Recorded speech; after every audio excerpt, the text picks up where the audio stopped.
In the morning, you got me up all cause you need to talk. To 4 in the evening, wanna break up, say that you've had enough. I'm tired of talking, again and again, argue about everything. You are my darling, this kiss and make up, I know you wanna touch. You call me every night, call me every day, I just wanna get you alone now. Trust me when I say, we gon' be okay, we just gotta boom bada boom ba. I don't wanna fight, you know that I'm right. Baby, let me talk to your body. We gon' be okay, hear me when I say. Power can be a vice or a virtue. And Frederick Douglass said it better than I could say it, that power never conceded without a struggle. It never have, and it never will. We're gonna do a show tonight, and the title of the show is gonna be entitled, Are Gen X Men the New Sojourners of Truth? And the reason why I wanted to more or less clarify it and ask the question, are Gen X men the new Sojourners of Truth? Because there's a burgeoning movement where men are actually speaking out for the love of family and for the love of community and also for the love of their women. And so part of the show, we're going to have my man Ted Santos, and he's going to be presenting his new book. And in that book, he's going to talk about why is it hard to find love. One of the greatest challenges in modern times, in the modern world, is that people that listen and are willing to listen, do active listening, actually get the results that they want. Ted and I, and my man, the Conscious Crab brother, Gene Davis, we're going to be chopping it up tonight with a panel of brothers. And we're going to be talking about why is it hard to find love, and are Gen X men the new Sojourner Truth? I want you to sit back, relax. We're going to have a comprehensive show, and we're going to do it as a follow-up to the Tasha K Kevin Samuels video. And remember this, if it ain't 7, it ain't kosher. If it ain't kosher, it ain't right. There are 7 core principles that a man must go through in order to be optimized as a man. And family is one of those key elements. And if a man can understand the importance of family and community, then we can hopefully turn this turbulent culture around. Be well. All right, we're bringing to you live once again from the greatest state in the union. We're going to be joined shortly by my dear friend Ted Santos of Straight Talk. And so I wanted to encapsulate the Kevin Samuels Tasha K video. And I titled it, Are Gen X Men the New Sojourners of Truth? And the reason why I titled it that, because a lot of men are actually saying the same thing. A lot of men are actually frustrated with some of the things that they are dealing with as it relates to relationships, as it relates to family, and as it relates to a myriad of things. You know, as a clinical professional, we know that needs drive behaviors. And when people don't get the things that they want, they often suffer in silence. But tonight, we're going to look at things from an anecdotal perspective as we explore the dynamics of what Kevin Samuels is talking about as he pontificates how men spoke in the past. And we're going to talk about our Gen X men, Generation X men. I'm a Gen X man. He's a Gen X man. Are they more or less, are Gen X men the new Sojourners of Truth? If you know anything about Sojourner Truth was a Black woman during pre-antebellum, post-antebellum times, and she was more or less an advocate for justice for women's rights. But now, because men have been silenced, men are beginning to speak out. So we're going to look at some clips, and we're going to look at this Tasha K Kevin Samuels video and start off, and we're going to have a discussion. And my friend Ted Santos and another group of men, they're going to join us in the conversation. So hold tight. After a certain situation that we had go down on the channel a few weeks ago. Okay. Everybody was in my DM. Please, Tasha, get his ass. And I'm like, why? Mm-hmm. He's telling the truth. I grew up with all men. I have 4 cousins who are my brothers. Okay. And everything that you've preached, that's everything that they taught me. If you only list your vacation home on Airbnb, you might attract someone looking for a... Okay. which is funny because I grew up with all women. Really? My mother, her 2 sisters had no children, and my grandmother. My father has 11, 13, how many kids my father has. Let me get close to the mic. So growing up in the 70s, I heard the women's point of view over and over and over and over again. And so I've talked to men for the most part of my career, but growing up with women, hearing how women talk when they smoking and drinking and playing Al Green and chicken is fried, I'm like, well, you get the truth behind the scenes, and the way men and women think are really different. And I think the stuff that I'm saying is the stuff that guys are like, they said in the barbershop, on the basketball court. But it used to be okay to say it, but we went to sleep and woke up, and now we got this cancel culture. And the bottom line is this: we pay the price when we're not together as a group. And for us Black folks, more than anything else, we have such a fractured family, and our situation ain't like it was when I remember growing up. So I don't say the stuff that I say, the salacious stuff, the stuff that gets clipped. It's never to hurt, but it's the stuff that obviously gets clicks and gets views. But if people would take a chance to just sit down and watch a broadcast from end to end, and just sit down in good faith and try to hear, they'd probably be shocked that they may agree with more than they disagree. One thing that I love, and I get dragged about it on my channel, is you being absolute honest with our sisters, because it's so irritating these days. I try to wrap my mind around it, and I hear them. They come for me on the internet like, "How you get a husband?" And I'm like, first of all, I don't pander to men. Right. I've never been that type. Right. I've never been that pick-me type. I've always been myself. I've always embraced myself, whether short hair, no makeup. I'm not, you you look great, by the way, but listen, I just got my first Louis bag. You know what I'm saying? I'm a country girl. You know what I'm saying? Believe it or not, I am too. All right. Ted Santos, how you doing, sir? Hey, man, I'm doing pretty well. Thanks for having me again on your show. Yes, sir. We're going to have an intense collaboration tonight. And I did this to more or less give credence to what's going on in as it relates to relationships with men and women. Are Gen X men, Ted, in your best estimation, the new sojourners of truth? What's your take on that?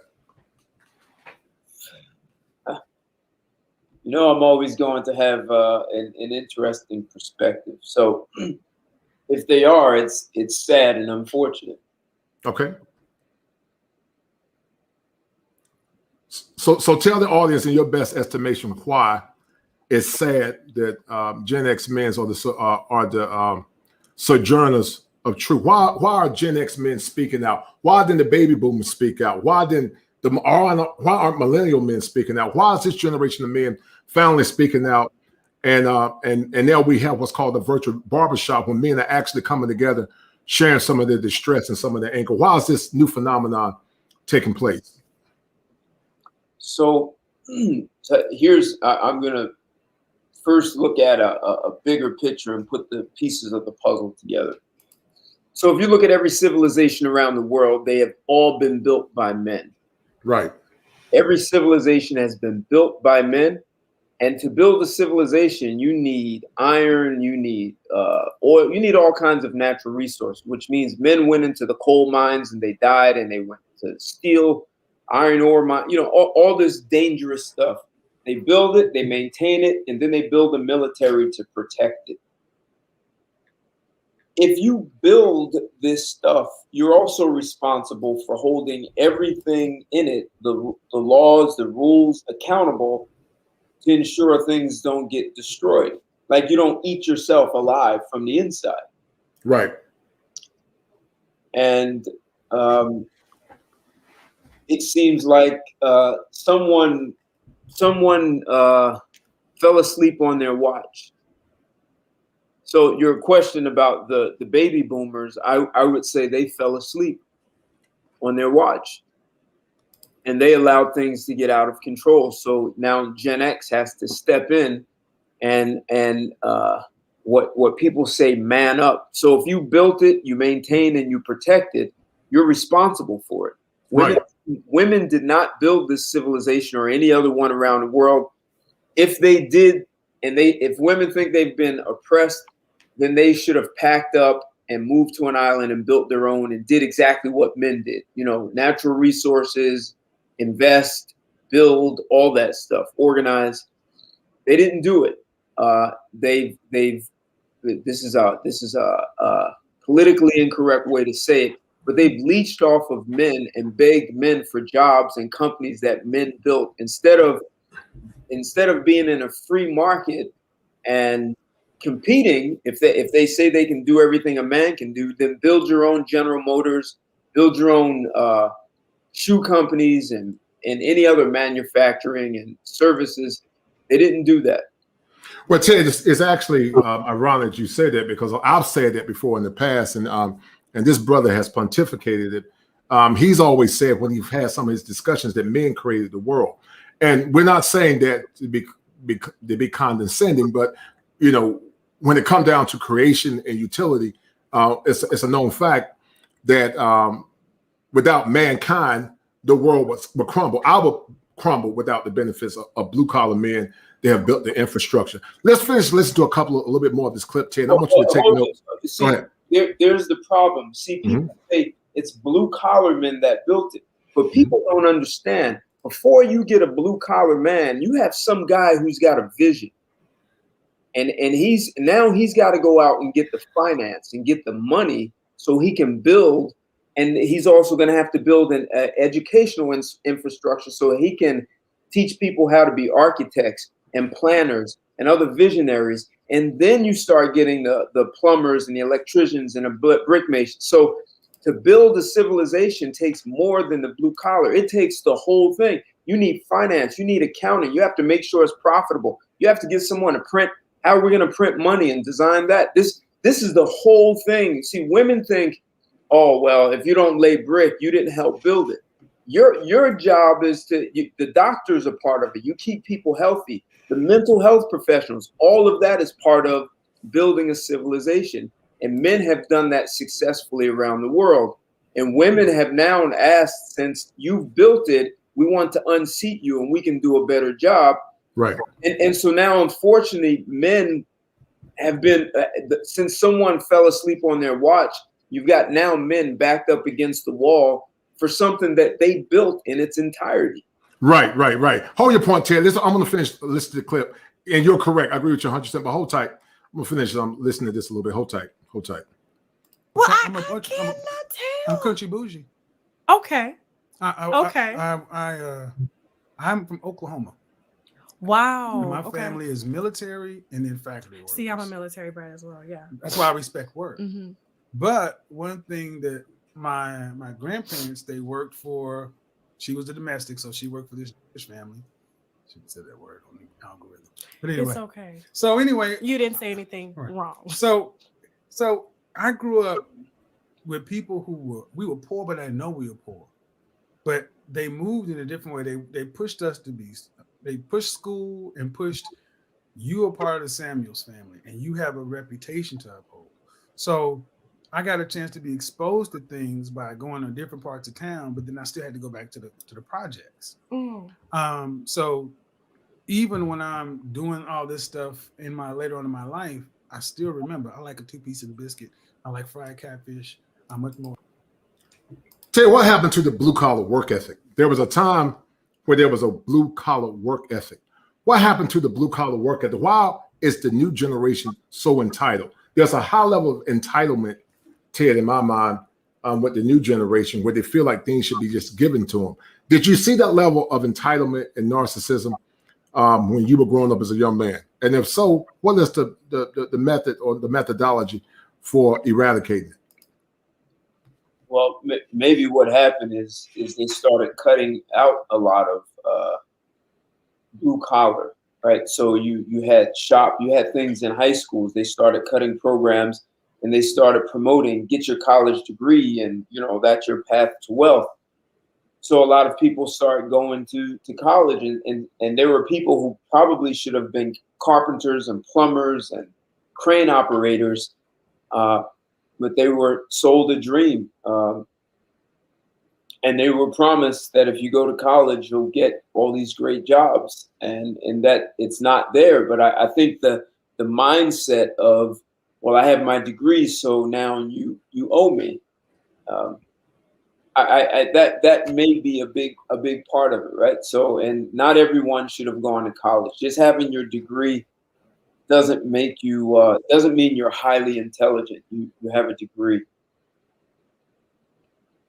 Right.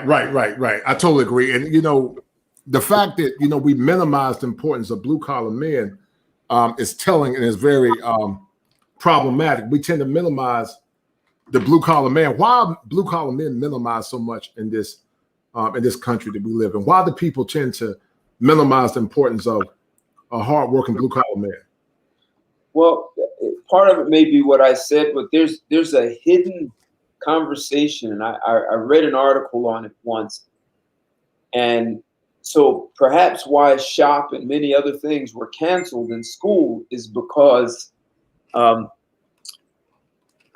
we started pushing more to have girls in math and science, and most people don't understand. To get a student in math and science, it costs money for the school, for the Department of Education. They have a budget, right? So for every dollar it costs to get a boy to major in math and science, engineering, it costs $5 to get a girl to do the same thing. So basically we had to pull money from other places, because imagine if in the past you had 100 boys in math, science, engineering, and you had if it's $1 cost for each, then you can get 100 boys with $100. Now for the same $100, you can't get 100 girls because it costs $5, so it's 20. So I think we may have pulled money from somewhere else, which then caused a significant drop in the amount of people, because we're now pushing girls, so we're getting less math and science majors. And now we have to get them from other countries like China. Right. You also may have started cutting these blue collar jobs, and you're promoting it so much to women that even the men got caught up in that momentum, and we have what we have now. So the secret that's been pushed to the side is, it's in the past, let's say 40 years. We've sucked money out in areas that normally would have gone to boys, but we've taken a disproportionately higher amount and gave it to girls, which now milks the whole system suffers because of that.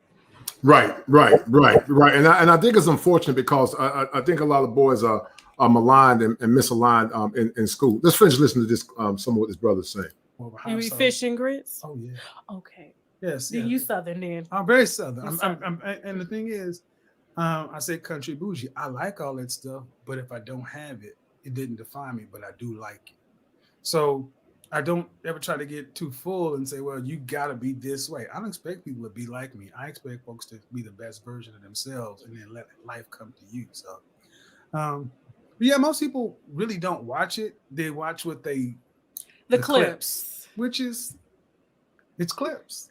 It amazes me, not to say I'm never trying.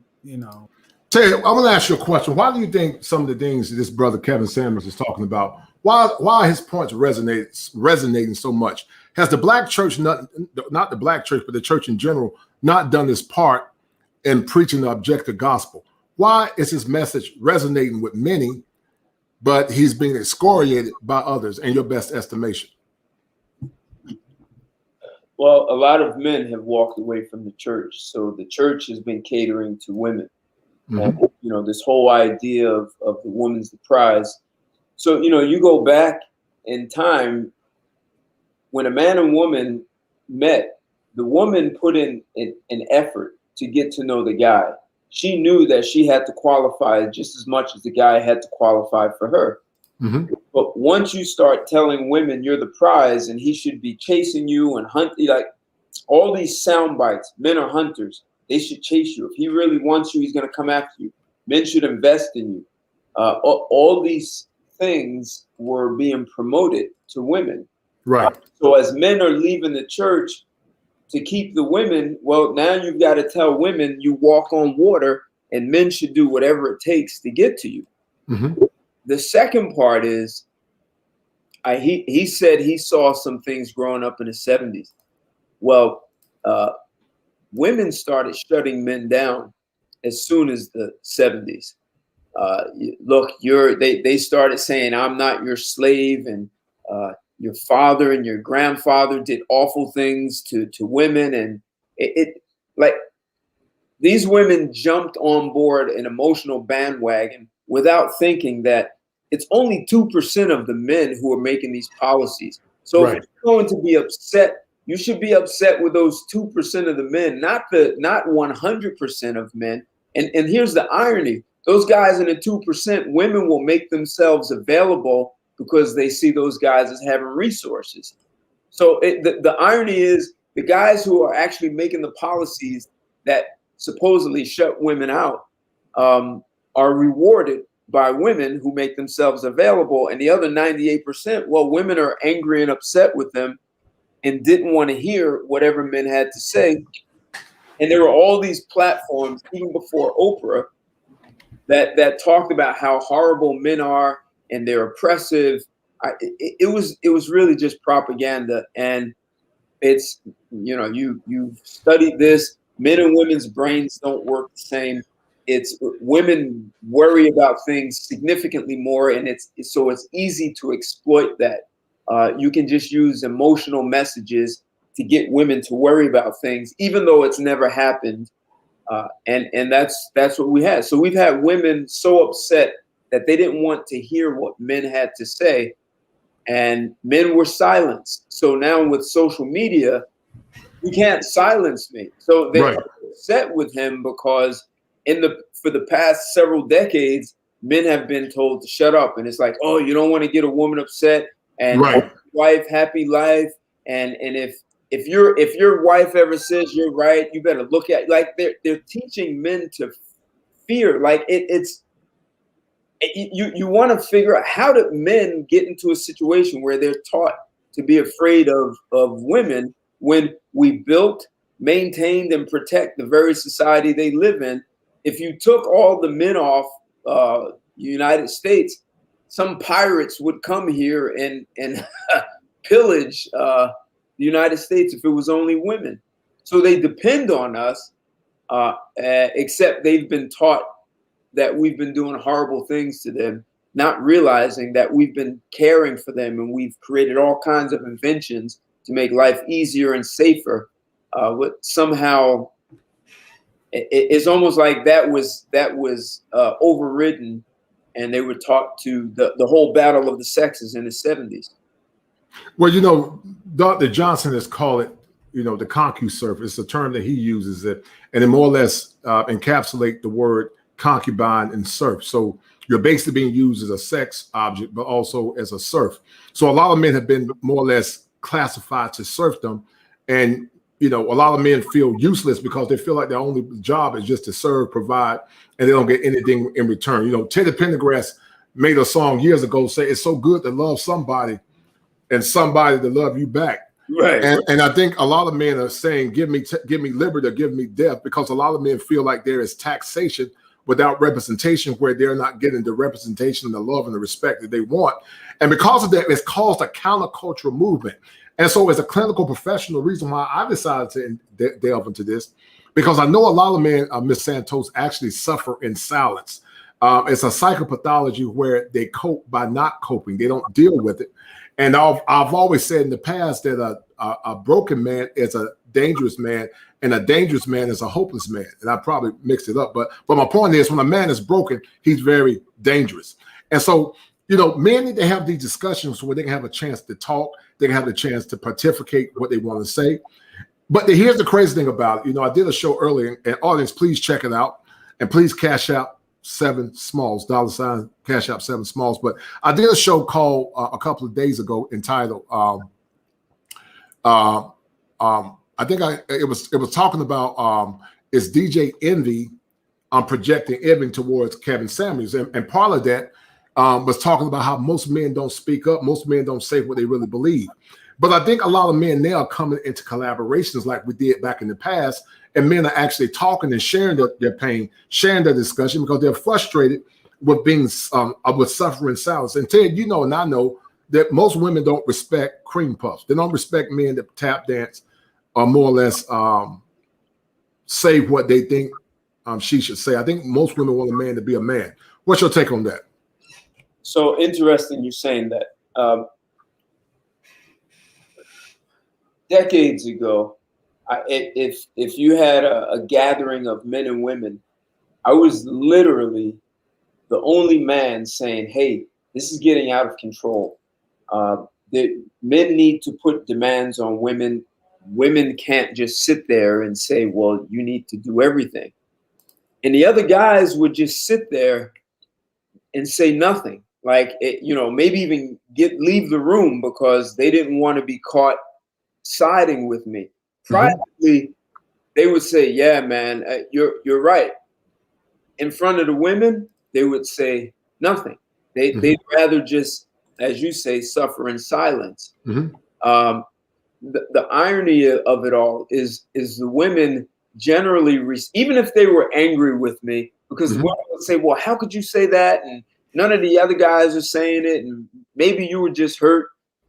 But the women still respected me. Even if they didn't like what I said, they respected that.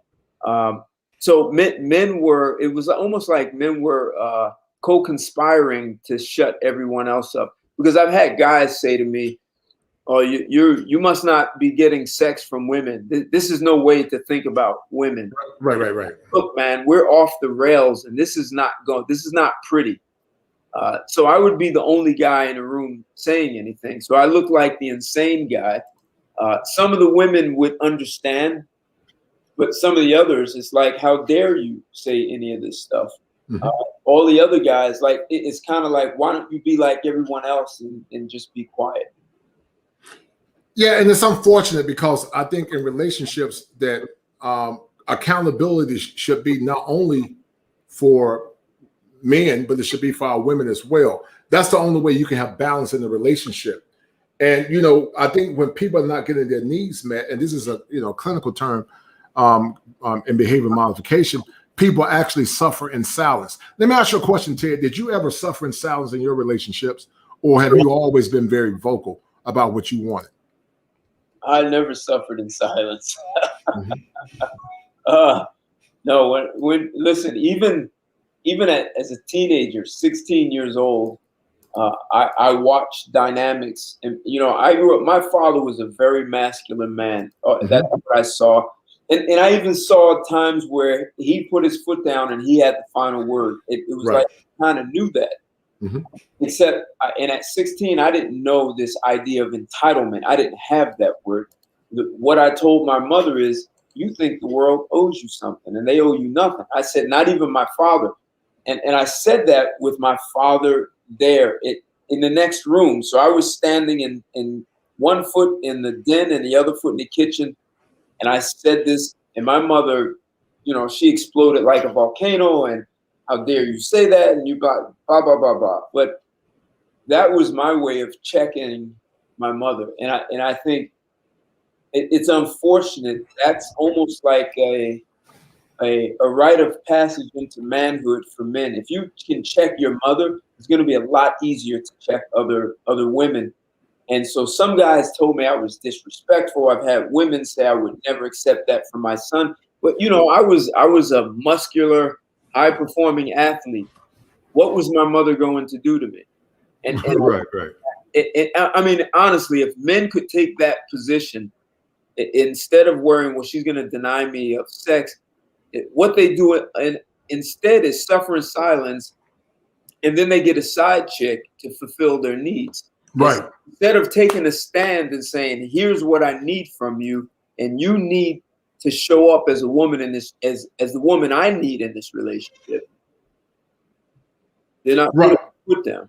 Go ahead. Right. I'm gonna finish listening to these last 3 minutes after I reviewed this show, and I want you to give me your feedback. Be honest with folks. Anything else, and anybody I deal with, I'm like, this is it. So if you want to go Knock yourself out. Can we? I know you talked about this before we wrap up because I know we've been here for a while. Can we? I gotta go to the plane to see my mom. Okay, but look, last question. You gotta go. Okay, plastic surgery. Mm-hmm. It is so profound now that I mean I have friends that have. I mean they're getting their eyes done, their cheeks done. Do you talk to your subscribers about this? Do men actually like? No. Because I know my husband tell me all day, I don't want that shit. I don't. When I do this whole rating and evaluation, it's like we like you in your natural state. Okay. Now you're seeing these waist trainers and these comically large butts, and most guys, especially talking about long-term girlfriend, wife, significant other. No, I never really see them married. No, the only person that got married, but she got her surgery after she got married, was Tiny. The men I know that don't. Most men I know don't like that stuff because, and I think women kind of roundabout to what we said before. They're doing it for each other. Yeah. And that's the validation from she looks good, because I know when I put up my little body, they're like, your waist is too big. I just had a baby and I ain't worried about my damn waist. Okay. Exactly. Yes, and I ain't never met a man that was, but natural's best, lady. But no, thank you so much for coming out. I know you have to catch a flight. We're gonna go ahead and get you an Uber and get you onto the airport. I do appreciate you for giving me the opportunity. Hopefully when you are on linear television and you see me next door, there you go. You'll come on over. So I'm very proud of you. I don't know if you hear Shout out to the winos. Yes. I didn't see. I'm gonna go holler at Teddy in a minute. Yes. But I'm very proud of you. Thank you. And I don't know if you hear that enough from our people. And just keep being truthful and keep telling our sisters the truth. Lose some goddamn eyelashes. The life looking like Snuffle Up. Lose all that shit and just be yourselves, okay? So thank you so much. You very much. Please tell everybody. I know most people know where to find you, but just in case. All right, so the conscious crab. Why are men speaking out, Gene and Ted? Why are men speaking out about this false facade that we see in some modern women? You know, men like natural women. They like natural hair. We like natural everything. But why are men speaking out? And in your best estimation, Gene, are Gen X men the new sojourners of truth? In your best estimation? I think they are, because the thing is that I'm on the cusp of Gen X and baby boomers, and so if you look at the men in the baby boomer community, a lot of the things that that Gen X men are speaking out about, they would not address. And we're all in the space of the manosphere. If you look at a lot of the comments in the videos that address these issues, you see the Gen X men calling out baby boomer men all the time for right.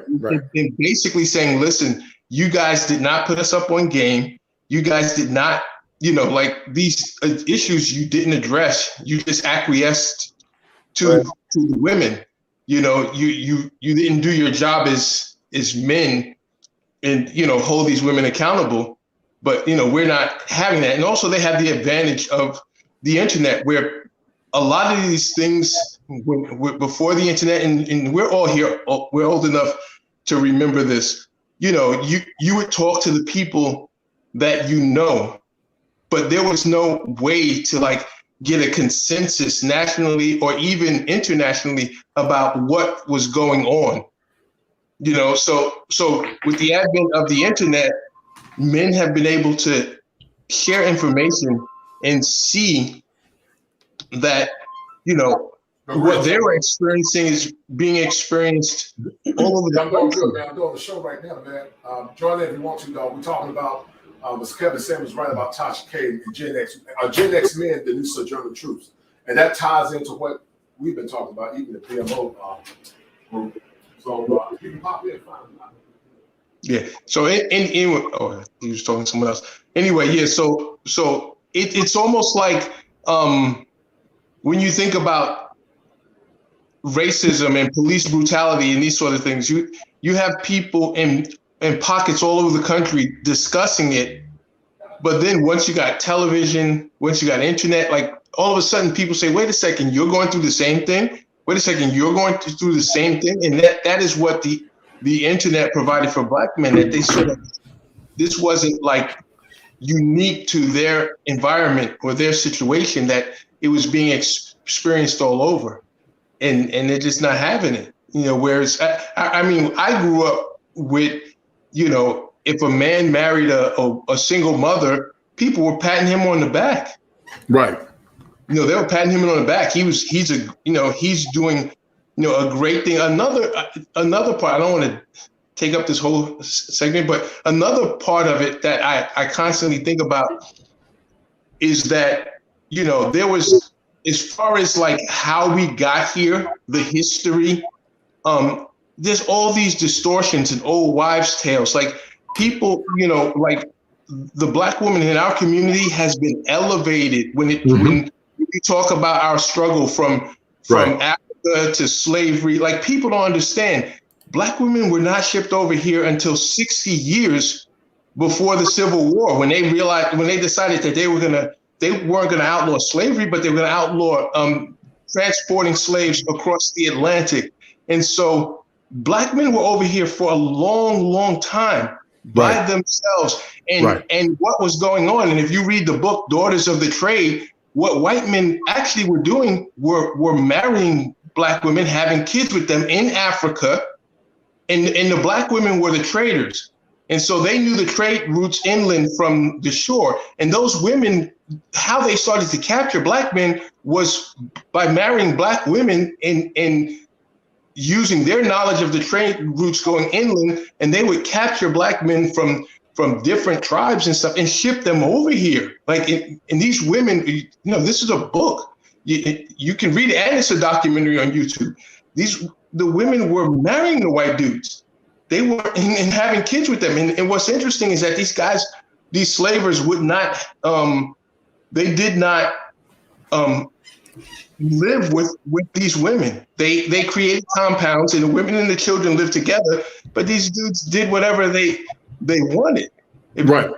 But we were being sent over here. We were being enslaved. It wasn't until 60 years before the Civil War. So it's not a shared experience. All this talk about them being raped and they held us down, and that's not the case. And so like this type of disingenuous, old wives telling of tales in the Black community that has had, baby boomer Black men and before, basically bowing down to Black women. Like Gen X men know this stuff is not true. They do their own research. They had the internet and they put it to use. And so there's a very different dynamic in their head that they don't have the Black woman on the pedestal because they know the history.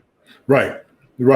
And once again, Kevin Samuels is Gen X. He's Gen X like you, like me. I'm class of 89, 90. I think he's class of 87. So we saw the great drift or the great change when a lot of our women took on the personification that they were oppressed, but there's no research to more or less research to the contrary that says that Gen X men or men, even the baby boomers oppressed our women. And listen, we need these conversations to air things out. We need these conversations because as a clinical professional, I don't like to see men suffer in silence.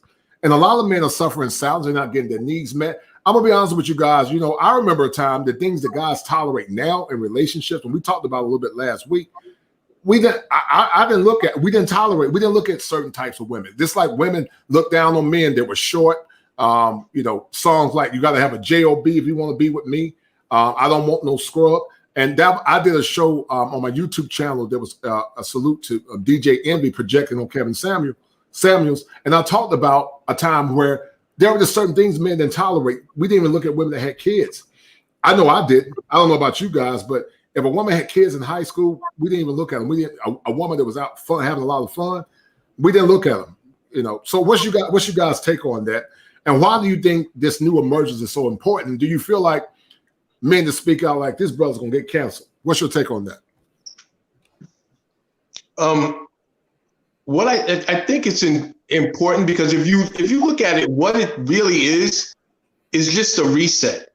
It's almost like nature, you know, like for instance, if you look in Africa, right, and it's in a lot of the jungles and forests, like they'll have natural forest fires. It even happens over here, and it's like a reset. And when things grow back, you know, it's more beautiful than ever. Like, but that reset is needed to keep balance. And if you look through, like every dominant culture in every culture that's like more progressive than any others they're all patriarchal. We have a matriarchal culture. It doesn't work. There are no competitive matriarchal cultures on the planet. And so this is like a reset. It's like it's not that Black men are doing something, you know, different. They're doing what they're supposed to be doing, which is reestablishing themselves as the head of their communities, the head of their households. Like, it's only natural. I mean, and if you look at, this is the thing I wanted to say before. If you look at the West, right? And I don't know if anyone pays attention to this, but if you look at the West, the more gynocentric the West has become, the more aggressive the East has become with the West. Right, like, that is so true. You're talking about China. Yes, I agree. Look at it. I mean, because as men, they don't respect us. Like, there was a point in time, if you heard about a terrorist attack anywhere in the West, it was unusual. You know, and it's not even just like my theory. If you read the way that they think, a lot of what they resent about us is that they see men as women and women as men in the West. Right. And so there is no respect. Like they have a different order in their society. And a lot of the things that women do here, they would not tolerate. Now, I'm not saying that you know, the places where it's just like completely oppressive, that's the way that we should be. Right. But we are further out of balance than them because they are still patriarchal and we are matriarchal, and there is no respect for countries like that at all. And they see it as natural that they dominate us, even though we have all the money, we have the military might. None of that stops them from rolling up on us. You know, it's like a guy who doesn't respect another guy and just walks up and slaps the shit out of him because he's like, you soft, you a punk. You know, and that's how the East views the West. Like, this is unnatural. And at no point in history has this been the case. People will talk about, but there were matriarchies in Africa. Where are they now? Where are they now? The 54 patriarchies, 52 of them have been colonized. So if matriarchy is so great, how come it wasn't able to stop, you know, Africa from being colonized? The patriarchal countries got colonized. Like, you know what I'm saying? There is nothing in human history to suggest that this is either normal or sustainable. Nothing. No, there is. So it's delusional. The things that whole perspective that this is like the way forward is delusional, because we didn't get here this way and we won't last this way. History actually does tell us what happens. Sparta stood for over 800 years, and no one, the Athens never came in and beat up Sparta. The way Sparta was defeated was they used a feminine culture. They used art. They used exactly what's happening here, and they caused Sparta to erode from the inside. And then it was easy to conquer them. Someone can come in and conquer you after that. And so history is repeating itself. The fact that you talked about women in Africa selling out their men, history is repeating itself. We're watching that exactly happen. So absolutely, slavery didn't happen like someone came in and overnight get on a ship and you're gone. It didn't happen that way.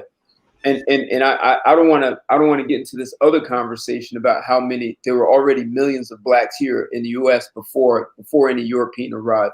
But what I'm getting at is women are doing the same thing they did, is selling out their men. They're doing it, and if you look long term, the Black community is back on a path to go into the cotton fields again. They say in the next 30 years, the net worth of the average Black person will be negative. And if you look at this pandemic, kind of setting the mood for that. Someone's got some feedback in their, I'm not sure what's going on. Yeah, if anybody got YouTube open, please close it. I don't. Okay. So the stage is being set for history to repeat itself. You know, you've got a strip culture, a whore culture.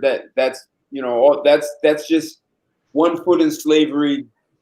I mean, you know, you can set those people up for, hey, look, I'll give you like we're getting a stimulus check. Yeah. You're gonna set it up. Look, we'll give you a stimulus check, all that. And what you could do next, the next step is say the budget is tight, so you're gonna have to go do something.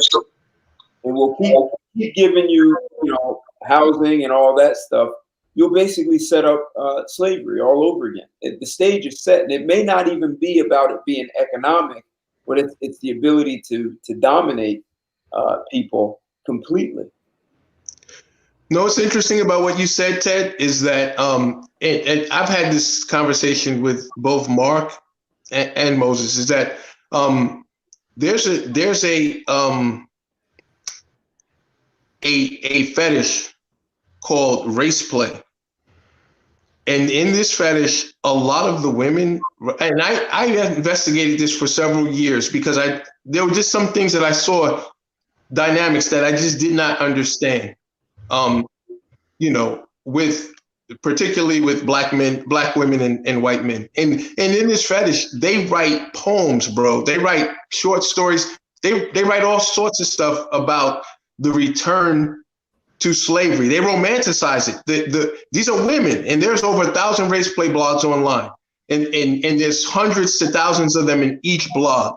And they're thinking, what they believe is that 400 years of us being here, or however long you want to say, is proof that we are not able to govern ourselves, and that we were meant to be enslaved. And so the thing that they look forward to is a race war where we as Black men will be, exterminated, and that they will be taken, as they call themselves, quote, the spoils of war, unquote. So they see themselves, and they're going to be servants to white women and sex slaves to white men. Now, in line with that, I think it was last year, I saw a poll where someone took, and they asked, like, it was either 2,500 or 3,500 Black women. They asked them, who, moving forward, what would you rather live under, a Black patriarchy or continue under white supremacy? And like 85% of them say continue under white supremacy. Like the idea of a society where, you know, Black men take the lead, a lot of Black women don't want that. Right. They don't want it. Right. You know, right. And so to your point, you know, yeah, we are headed back in that direction in the mindsets that you're seeing, you know, the people, that's the thing about the internet. People feel comfortable expressing things that they would never say, you know, publicly. Like this one woman that wrote because they're starting to they even have these books on race play, right? So I saw this one book on Amazon, and the woman who wrote the book, she was bragging about having created a network internationally of women who enjoy being, you know, sex slaves to white supremacists, and how liberating it was, and blah, blah, blah. And like, this is the way forward, and how many of them there are. I can send you guys the link. I'll look and find it again. But like, this stuff is just out in the open, and you know, a lot of Black people, when you talk about this stuff, they stick their head in the sand, particularly the older, like to the point of this video, right. You know, I mean, how many times I've shared this stuff over and over and over. It's always the Gen X guys and younger who will address it. Some of the older guys will actually attack me. Like, you're arguing with history. I'm showing you what people actually themselves say, what the women themselves are saying, and you want to make it about me. You want to fight me. You want to be upset with me. Like, these are men. Right, you know? right, So we're headed back, just like you said. I agree with you, Ted. 100%, bro. So we're joining his brother Mark Manplacer. He's actually was on the show last night. He wrote a book, and Ted, both gentlemen actually have written books. And Mark, I want you to come back again and tell the audience the title of your book. And then I want you to tell me how it ties into Are Gen X Men the New Sojourners of Truth? So I want you to introduce yourself once again, share with the audience your book, and I want you to tell us how your book actually interplays with this poignant discussion. Absolutely. So I'm Mark Moblizier, and I wrote this book called Strong Women, Fed Up Men, Defeated Sons, Broken Daughters, and Healing Generational Pain. As you can see, I have it here. So, I know I missed a big chunk of the conversation, but my book pretty much talks about, the relationship between Black men and Black women, and how, some of it came about, right? Based on the fact that we never really, at some point, right, from the beginning, which I talk about, how we didn't really have the opportunity to have the relationship that we wanted to have. And moving forward, now I think, we can take it forward to where we had this social disconnect between Black men and Black women, where we have been pretty much, just pit against each other in a way, because that served whoever's, it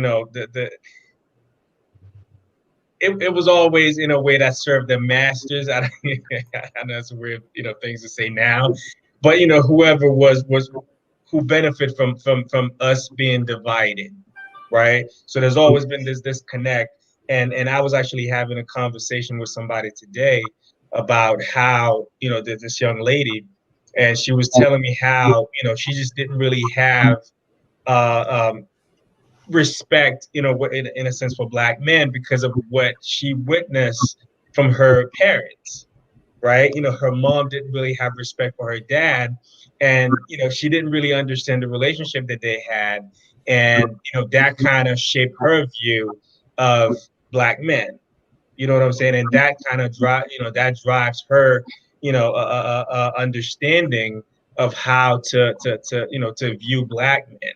So the way my book is, again, connected to what we're talking about, and again, Gen X, talking, bringing out the truth, really, because I feel like, in the 60s, when things really started to shift after the social, economic, like social welfare, the projects, right, where a lot of Black men didn't have the really, I mean, they didn't have the jobs, they couldn't work, and a lot of Black women ended up being the leaders in the family, and a lot of Black men were put out and they ended up in jail, so Black women ended up taking over, right? So that again created this dysfunction in Black families.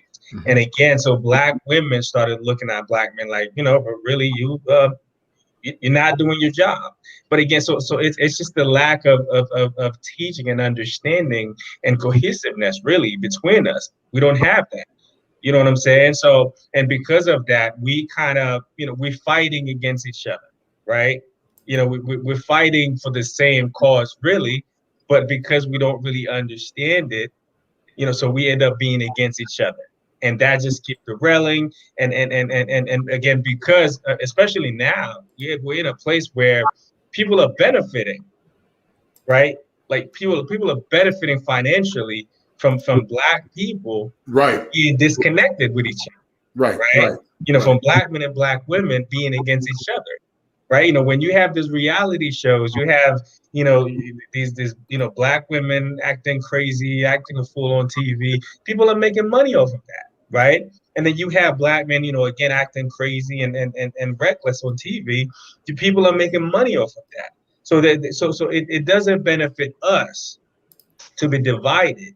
It doesn't benefit us, right, for our children who are pretty much raising themselves or growing up in family in households where they're not really seeing, the healthy, pretty much blueprint to follow.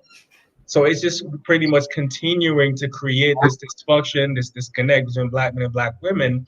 It's I feel like for us to get to a place where we come together, we have to understand who we are and where we came from. You know what I'm saying? We have to understand, we have been in this together all along, but we have been pit against each other for a long time. Right. And because we don't understand that that's what's happening, because we're not aware of it. A lot of us are not conscious of it. So we just, we think, well, I'm doing me, right? I'm getting my, I'm all about me, but we're not seeing the collective aspect of us progressing and moving forward. Right. And the brotherhood is so important. My heart goes out to the young men and older men that are watching, but my heart goes out to the younger generation, because the younger generation of men have not really seen a true icon of masculinity in their home. Some of these young brothers don't even have fathers. So my heart goes out to you guys. But while you guys are listening, the few that are listening, hopefully you guys can bring some in. But I want you guys to send 20 people the link to the Kosher Clinician. And I want them, and tell them to like, share, and subscribe my channel. I am a licensed clinical therapist. And I bring on great men like Ted Santos, Brother Gene Davis, and Mark Monplacer to give you guys insight to the dynamics that a lot of our community is dealing with. Now, listen, while I'm an optimist, the Leo in me is very optimistic. I'm also a realist. And we are living in a very dysfunctional time in our community where the black families are broken. They're very despotic.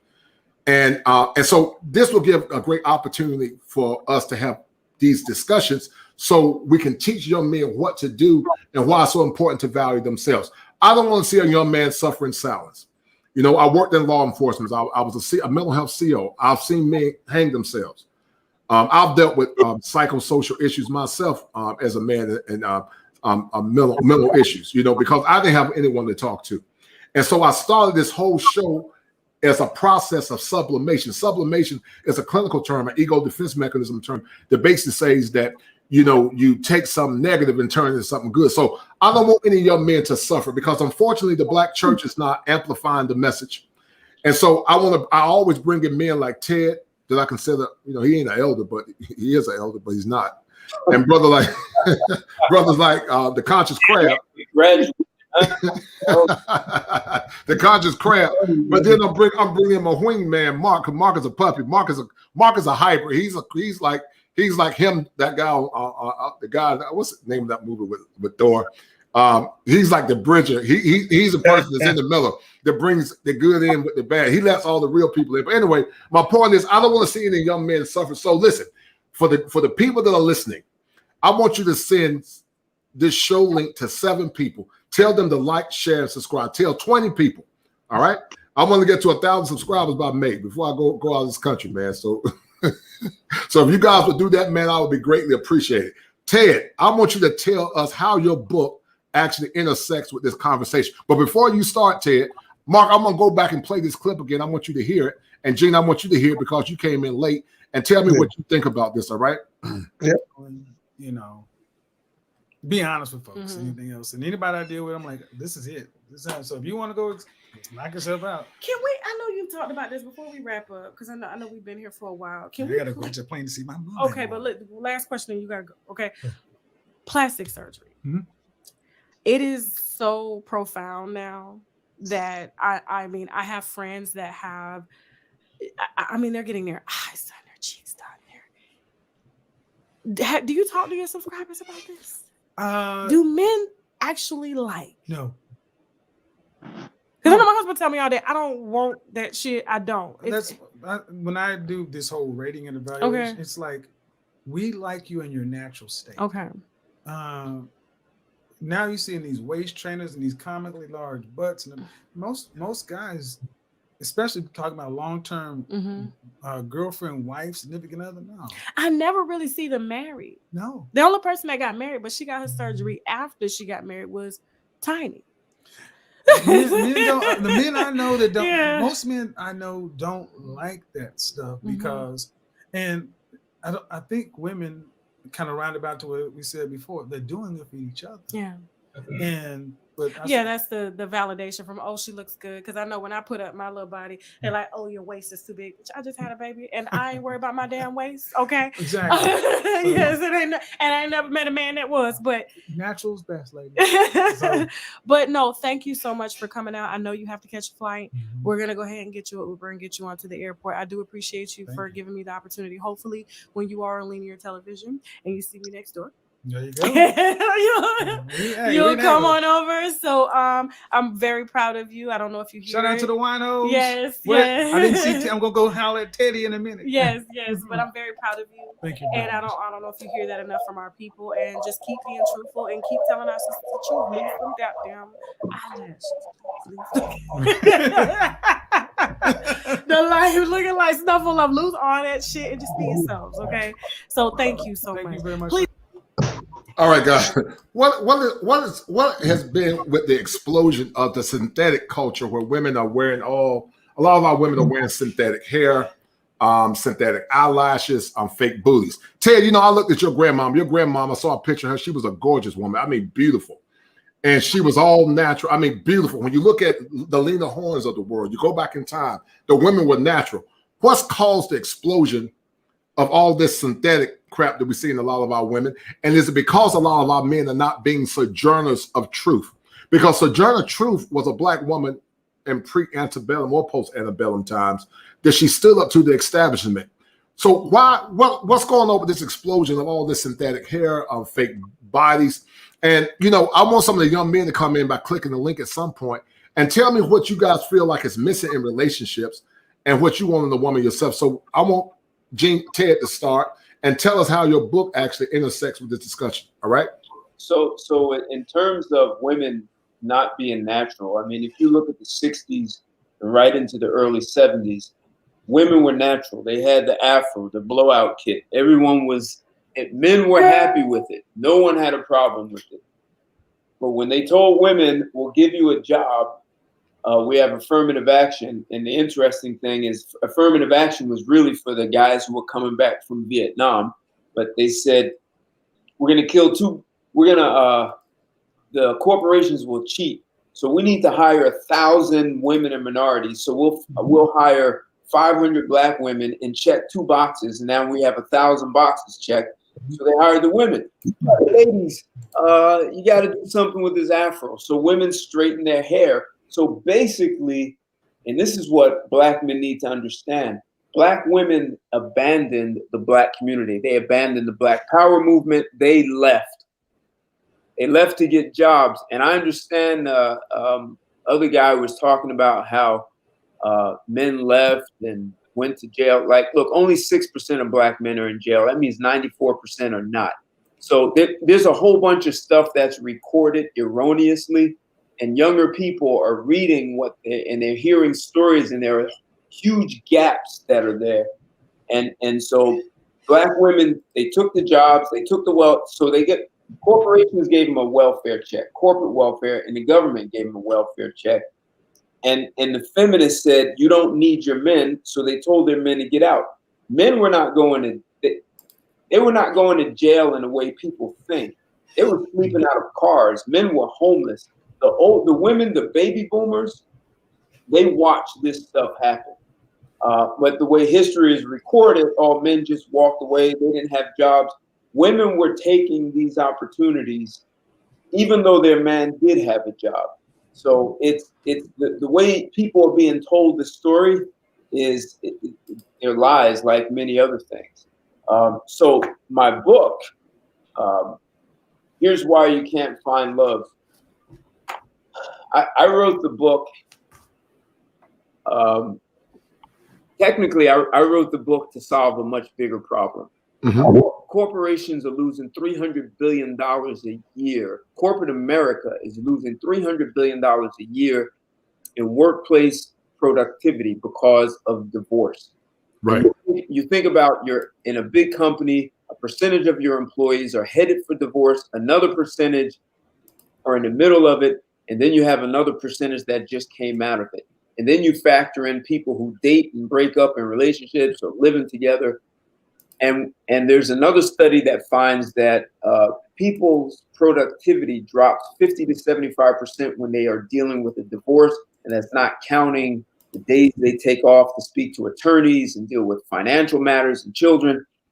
So the life is being sucked out of people, which is killing profits and corporations. And you can imagine all the other effects, right? So a lot of women who go through divorce, and they're filing divorce over 70% of the time, but a lot of those women go on some kind of public assistance. So not only is it costing corporate America $300 billion, it's costing the average working taxpayer another $30 billion.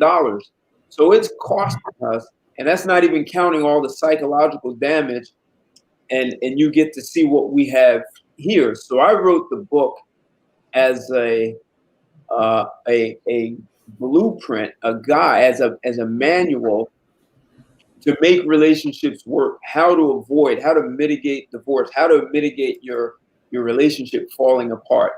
I wrote it not as Ted Santos speaking. It's actually a real dialogue between myself and 5 women who interviewed me.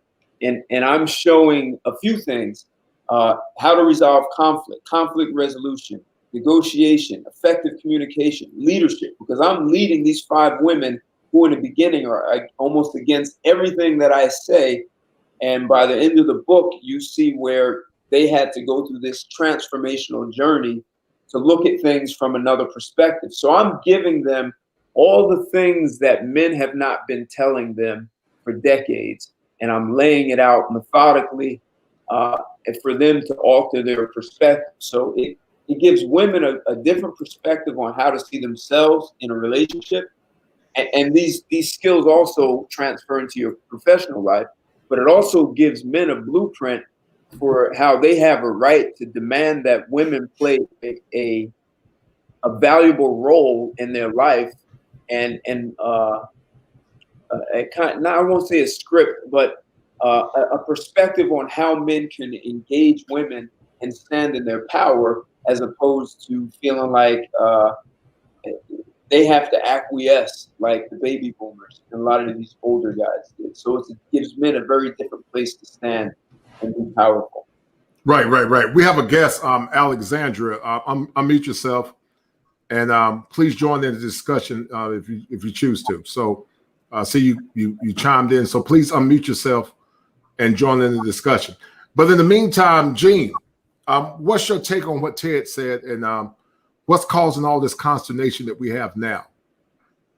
Well, I mean, again, I agree with Ted. Ted is 100% on point. Like he said, so basically abandoning the black man it's important to understand that this is not just here. Like it's also happened in Central and South American countries. It's happened in Africa. It's been incentivized for black women to abandon black men, and it's become a culture. Like, for instance, I forget the company that that gave black women, they're supposed to be giving black women $10 billion. Goldman Sachs. And so, like that was celebrated. There was no, what about our community? It's like, this is what is being done for us. I mean, when Ice Cube, tried to make a difference by going to people who understood, the economy and what was needed in the black community, and putting together this, contract for Black America, or whatever he called it. When he went to the cocktails with Queens, and he was talking to them about it, they were like, well, what's in it for black women? He said, but this is for Black America. This is for black people. And they're like, no. Like we need specific things. You know what I'm saying? So a lot of black women see themselves as separate from the black community. So like when when Mark talks about like we need to come together, we absolutely do, because no community can survive with the men and the women divided. But we first have to address the fact that the women see themselves almost like a separate people, like a separate nation with a separate community, like like you have African Americans and you have, say, Jamaicans, or you have Haitians, you have Dominicans. They see themselves like that. They are separate from us. They have specific needs and they are on their own agenda. Right. Their agenda has nothing to do with us. What we get or what we don't get is of no consequence to them. They're out to get theirs. Right.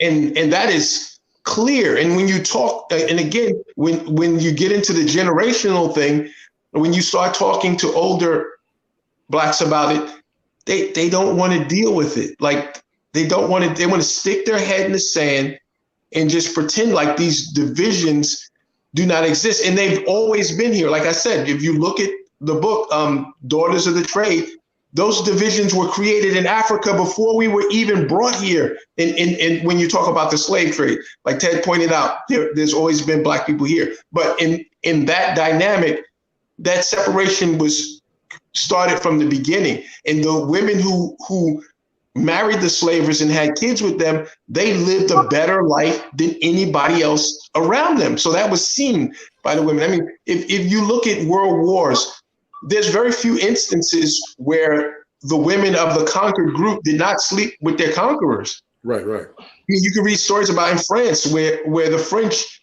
after the war was over, after World War II was over, the women and the men went and got the women who were sleeping with the Nazis and dragged them in the public square and whooped their behind. I mean, like, I think the only war I can think of, or the only time I can think of where I never, and this could just be that it was covered up, I don't know.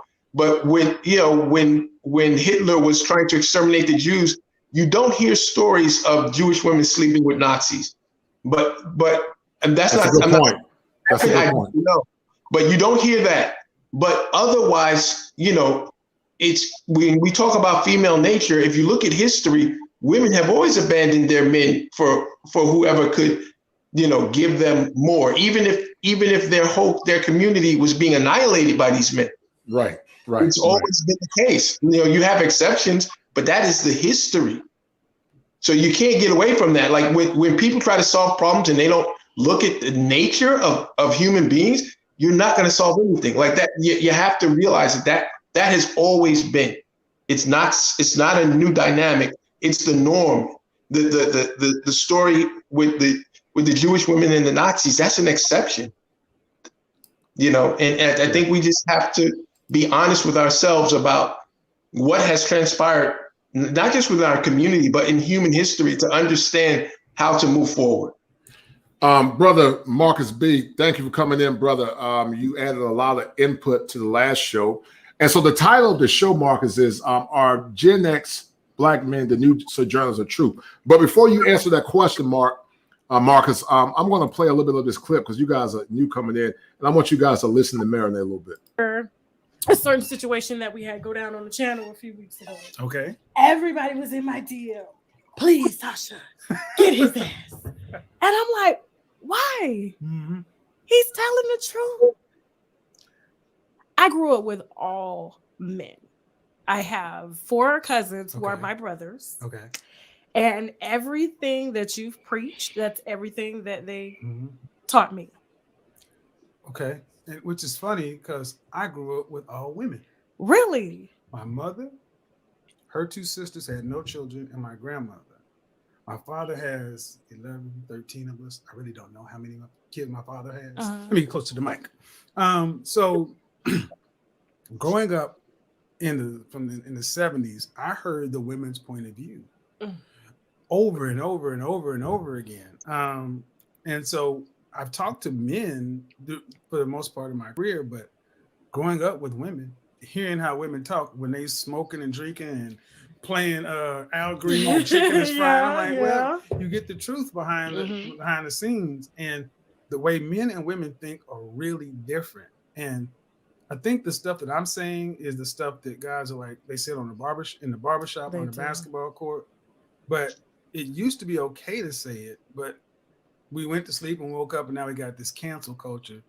And the bottom line is this: we pay the price when we're not together as a group. And for us Black folks, more than anything else, we have such a fractured family, and our situation ain't like it was when I remember growing up. So I don't say the stuff that I say, the salacious stuff, the stuff that gets clipped. It's never to hurt, but it's the stuff that obviously gets clicks and gets views. But if people would take a chance to just sit down and watch a broadcast from end to end and just sit down in good faith and try to hear, they'd probably be shocked that they may agree with more than they disagree with. All right. So, Marcus, why is the truth such an issue in America? And are Gen X men the sojourners of truth? Are Gen X men the sojourners of truth? So introduce yourself, Marcus. You did a great job last week, man. Great to have you again. And give me your point or insight as it relates to the psychodynamics of the Black community and the Black family. Brother, thanks for having me again. It's a pleasure to be here. Yes, sir. I apologize. My voice is a little raspy. Mm-hmm. The easiest way to answer that question is you start with the easiest way to answer that question. Sorry, there was a little bit of a delay. It's Lizzo. Lizzo's song says truth hurts. Right. Every one of us has just, everyone before me has just said about as perfectly of how everything has happened throughout history, how things are happening. But yet, everyone wants to say that is not our gender, but Black, as well as other races. We're completely wrong. We're bashing our women. We're not being leaders. When we're trying to initiate how things we want to have happen, and then on top of that, we're acknowledging what has happened. Mm-hmm. And then we also talk about Goldman Sachs. If I remember, Google did a certain type of a program just for Black women by themselves as well. Right. But yet, whenever we want to talk about programs like My Brother's Keeper, right, what's in it for the women? Ice Cube brought up the contract for Black America. What's in it for Black women? Mm-hmm. It's almost like we're separate genders, right? That's separate races. That's what Gene said a couple of minutes ago. You're correct. Exactly. Right. Mm-hmm. Yeah, separate communities. Exactly, and it's hard to kind of to go behind what you said, because you said everything as if me and you have been together for at least the last 20 years. Mm-hmm. But we've also lived the same lives and have seen the same things. So if everything is symmetrical, and if I'm not mistaken, one of us is not even living in the country. Mm-hmm. How are we lying? Mm-hmm. Why not listen to us on what we got to say? Because after all, this is a Black community. Right. Or is it just a Black community as long as we're quiet and just do what y'all say? Right. That's not gonna work. It's not gonna work, no, sir. It's called taxation without representation. And exactly. I bought this discussion as a clinical professional. I see so many men suffering. And I'm an advocate. I'm an advocate for the family. I'm an advocate for men and women. But I believe in order for our communities to be vibrant and for our boys and girls to be protected, we need a community, and we need Black men and Black women loving one another. But when our women are more or less have their own agenda and when they're vying for power and when they want to be the power in the relationship instead of collaborate and respecting their husbands, they got to put their life on the lines and die for them. It's caused this consternation that we see now. And I don't remember a time when things were as bad as it is now. So keep talking, Marcus. I really don't. It pains me to see how the late 80s, early 90s were a golden time. Yeah, mm-hmm. There were some other times with some violence, but at the same time, we still had the different world as far as a great representation of Black youth. We had the Cosby Show, a perfect illustration of how a Black family should be, mm-hmm. followed by Family Matters, and then there were a few other shows. I can't find any examples of that, even if it's a YouTube show right now. And then it's not something that the agenda wants to have, because he wants to promote the single mother, mm-hmm. which last I remember, that's kind of a bad decision to do that. But then on the same time, you want to celebrate this type of livelihood when it's somehow anecdotal evidence points out when someone becomes successful. Right. We can't have both ways and not point out the negatives. No, right. And last time I checked, it's best to have a father in the home because that creates balance. No doubt. It does. It does. And I agree. And I see it all the time, man. You know, I worked in law enforcement. I was a mental health correction officer. You know, I taught school. I was a special ed teacher, and I'm a clinical therapist now. And I've always seen, in general, there are always exceptions to the rules where there are not strong masculine fathers. I'm not talking about cream puffs. I'm talking about masculine fathers that speak truth to power, that love their women, that will die for their women, but will also check their women when they get out of line. Those families and those communities tend to thrive better. Just like we believe in the fallacy that, you know, when you have a man and a woman in the home, that it's better for the kids. That's a myth. It's only if the man is a masculine man that says what it means and means what he says. A lot of men are cream puffs. And, you know, you've heard it over and over again. I'm going to do what your mom say, or my wife knows best, or this bullshit, happy wife, happy life. No, the hell it won't be. Either you can love me and respect me, or you can get this work. Because I'm not going to be in a relationship where I'm dragging my knuckles bound to any woman or any man. You honor me and respect me as a man, and you'll be well taken care of. But at the end of the day, I'm the king in my castle. And either you can comply or you can leave. But it all started off, guys, with this egalitarian construct that came out of Marxism. You know, that's where, you know, they use the term partners. I never even heard of the term until I went to grad school. And I went to a very liberal university. And I'm like, what the hell is a partner? I thought that he was the husband, she was the wife, he's the head. So, but now it's partners, because partner means egalitarian, mean, you know, it's shared power. But, you know, I don't remember a time where people were sharing the power. It doesn't mean the man can't love his wife and she can't give some pointers. I'm not against that. But at the same time, I'm gonna make the final decision as the father in this home, and either you can rock with me or you can move on. You know, when has the woman ever been put down like this to where they feel like they're so disrespected? Say it again, brother. Go ahead. And where has the woman been put down in general by black men that they feel so disrespected that they are not doing on their own? I remember the gentleman that spoke, two gentlemen before me. He was mentioning all of the different surgeries and hair and all this other stuff. There was a commercial, I want to say less than 6 months ago. It was a dark-skinned sister. She was walking down the street. If anyone remembers it, please just jump in. She walking down the street, she was kind of down on herself.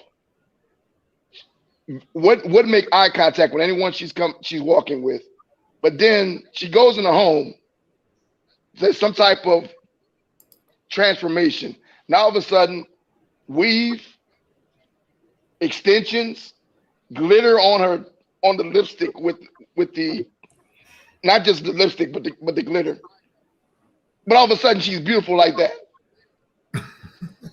Goes completely against what we asked for. No one's asking for all of this extra stuff, but then you want to double down and go do it anyway. But then we're supposed to respect that. Doesn't work like that. Never will it ever. Right. Alexandra, you're in the box. If you want to speak, please unmute yourself. If not, I'm going to remove you. So did you want to speak? I see you're in the group, so feel free to speak. Yeah, hi, good afternoon, everyone. And sorry for the background noise. Thank you, ma'am. On my patio. Great. So, you know, it's interesting that I just became aware of who Kevin Samuels is, and probably in the last couple of months, and watching some of his YouTube streams, and joined a few of his Facebook pages, and just kind of observing what men, you know, what men feel and think, and how they, you know, feel about present day women. Right. And the topic of looks is huge. Obviously, that's always a topic that comes up in all of these forums. And it's interesting because, you know, men say they like natural women. They like, you know, no weave, no fake butts, no, you know, enhanced bodies. But the moment that, you know, a woman who is obviously enhanced, obviously has weave down to her, you know, to her bottom, looks, you know, put together, everyone jumps on it. So then women believe, you know, that that's what you guys want, because that's what we understand, that men are visual and Right. we admire, you know, beautiful forms, but at the same time, you know, they're not natural. So it's Right. almost a contradiction. And that's, I think, what most women struggle with. You want natural beauty, but then you turn your necks for the other women. We don't marry. Men jump, or the men that you want. No, we don't. Coach. See, I think that the women are confusing attention with interest. So a man might want to have sex with you, but it doesn't mean he wants you. Right. Absolutely. And I think that's where women and men differ in the way they think, right? So we think it's, you want them, you want to be with them, you want to build a relationship with them. The fact is that, you know, men are sexual. You can have sex with a woman and not care for her, versus a woman, it's more emotional connection. It's more, you know, there's more feelings tied to that. Right. I think, you know, what I would say to that, Alexandra, you know, men don't ever really say to women, you know, go get that, right? Go look that way so I can like you, right? Women choose to look that way. That's their choices, right?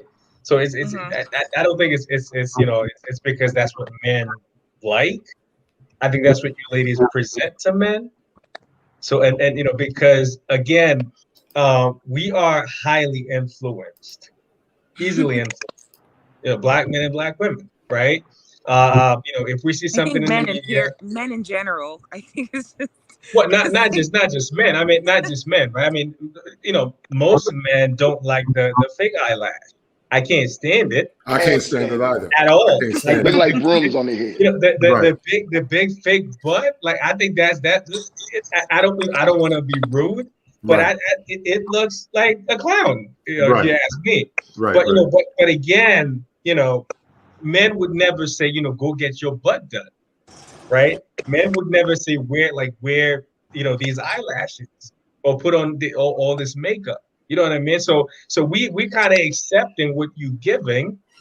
You know what I mean? And I think if most men would reject it, that would, you know, again, you know, send a message that we don't like it. But again, because we accepting what you're giving, you know, we you know, you think that's what we like, but no, it's not. Well, let me ask you a question, Alexandra, real quick, and then Ted, I'm gonna let you come in. Are you Gen X, or what generation are you, dear? So I'm 40. I'll just put my age out there.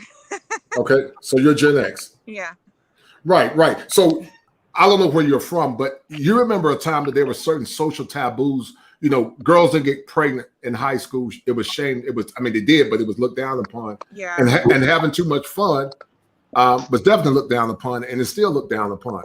But we live in a culture now where women think they want. Women forgot to ask men what they want. And you know, guys, maybe we'll do a show on that soon, but they forgot to ask men what they want. Because what women keep forgetting, Alexandra, men are the gatekeepers to relationships. You guys are the gatekeepers to sex. Your currency is how you respect your body. I tell my daughters all the time, you can either be a lady or you can be a fun girl. It's your choice. You do what you want to do. But at the end of the day, if you want a great man, you got to present yourself as a quality woman. So give me your input, and then Ted, come on in and drop some information, brother. I'm sorry. Go ahead. Yeah, I'd agree. I mean, you know, I think I remember in high school, we did have one. I went to an all-girls Catholic high school, so that was even more frowned upon. But I grew up. I'm here. I grew up in Jersey City. I don't know if you guys are familiar with Jersey City, born and raised. Right.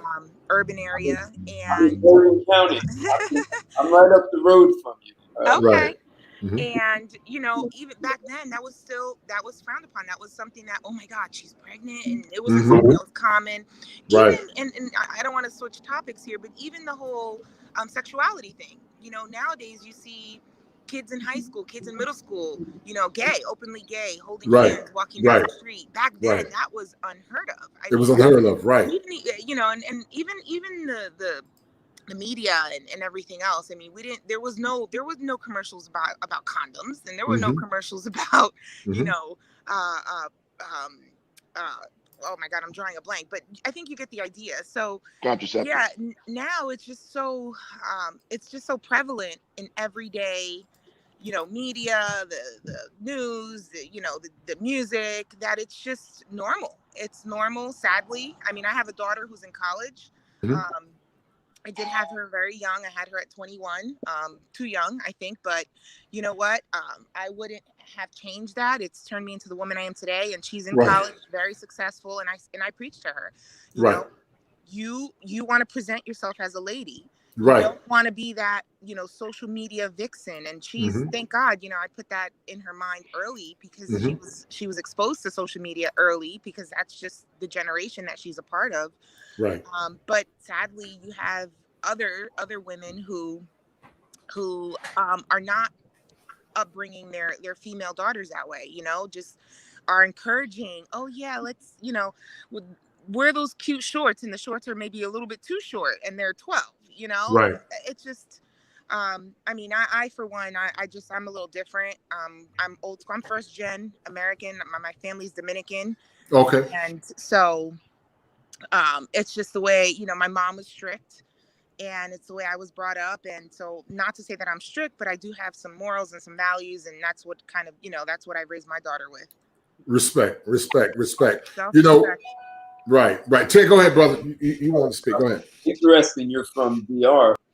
There's another woman who I know from DR, and she came here somewhere around the age of 10. And as she was prepared, they were packing up, getting ready to go. Her father said, we're going to, and she's about your age, maybe slightly a year or two older. Her father said, in the United States, the women wear the pants, not the men. So she was like, what do you mean, Daddy? He's like, you'll see when you get there. So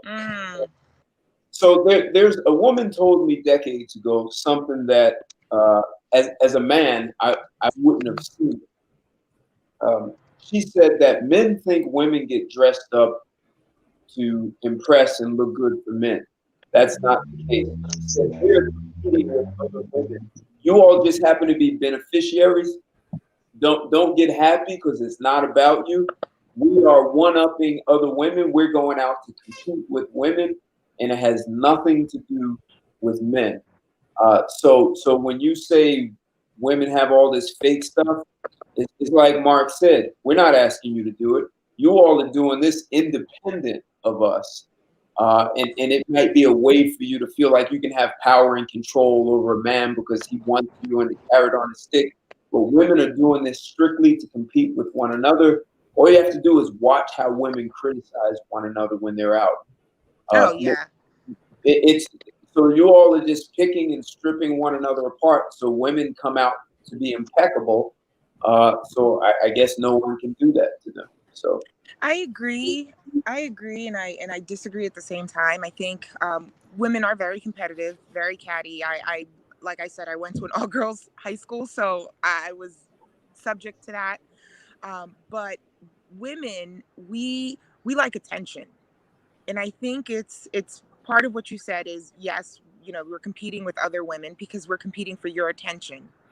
And not, when I say we, I personally don't. I'm actually probably the opposite of that. I hate the attention. And I know Jean, and we've had this conversation, and I'm 5'11", tall, redhead. And so I try to, growing up, I always kind of tried to shrink myself because naturally I just grab all the attention when I walk in the room. But so, but that's really what it is. It's that we are competing for the male's attention.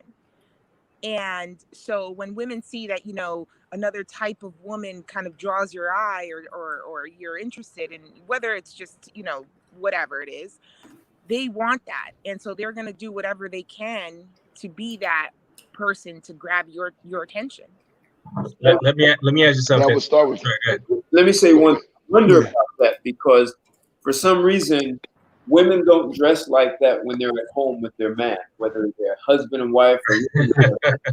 So it really has nothing to do with us, because if it did, she would be giving that to her man at home 100%. And most women, I know there are some that do that, but it's the minority. This is probably going to be unpopular opinion, and I'll probably get staked at the cross for this from other women, but it's not just about their men or their husband or their boyfriends. They want everyone's attention. They want everyone's attention. Right. That is true. You're correct. And thank you for your honesty. You're right, sister. It's never enough. That goes back to what guys have said over and over again. It's never enough. You can give her the world. It's never enough. So she wanted the attention of her husband. But it's almost like women get their non-sexual attention from other men. And in my mind, that's a form of infidelity. Because your heart should be for your man only. You shouldn't be trying to impress other men. You shouldn't have other men in the DM. Just like you got women, guys be giving them, like on social media, showing all their assets, and guys be saying, "Oh, you look good," and hearts and all that stuff, and they don't check that behavior. They don't say, "Listen, I'm a married woman. Please don't disrespect me." And the thing I don't understand, Alexandra, you're from the Dominican culture. Is that prevalent in Dominican culture? Or do Dominican women respect their husbands? And Ted is laughing. Do Dominican women respect their husbands? They do, but sadly, I mean, Dominican Republic is not the Dominican Republic that it was 20, 30 years ago. It's, a lot of what we see here is happening over there. So, yeah, you see it. And, it's interesting because, I hear Black men say, "Oh, only Black women wear weave and only Black women do this."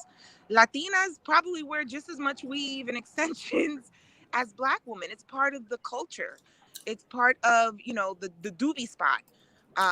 That's because they're only doing it to where we can't tell. Right, exactly. There's a bit of a difference. And I really want to ask you a question. I think I may have noticed this in a couple of women.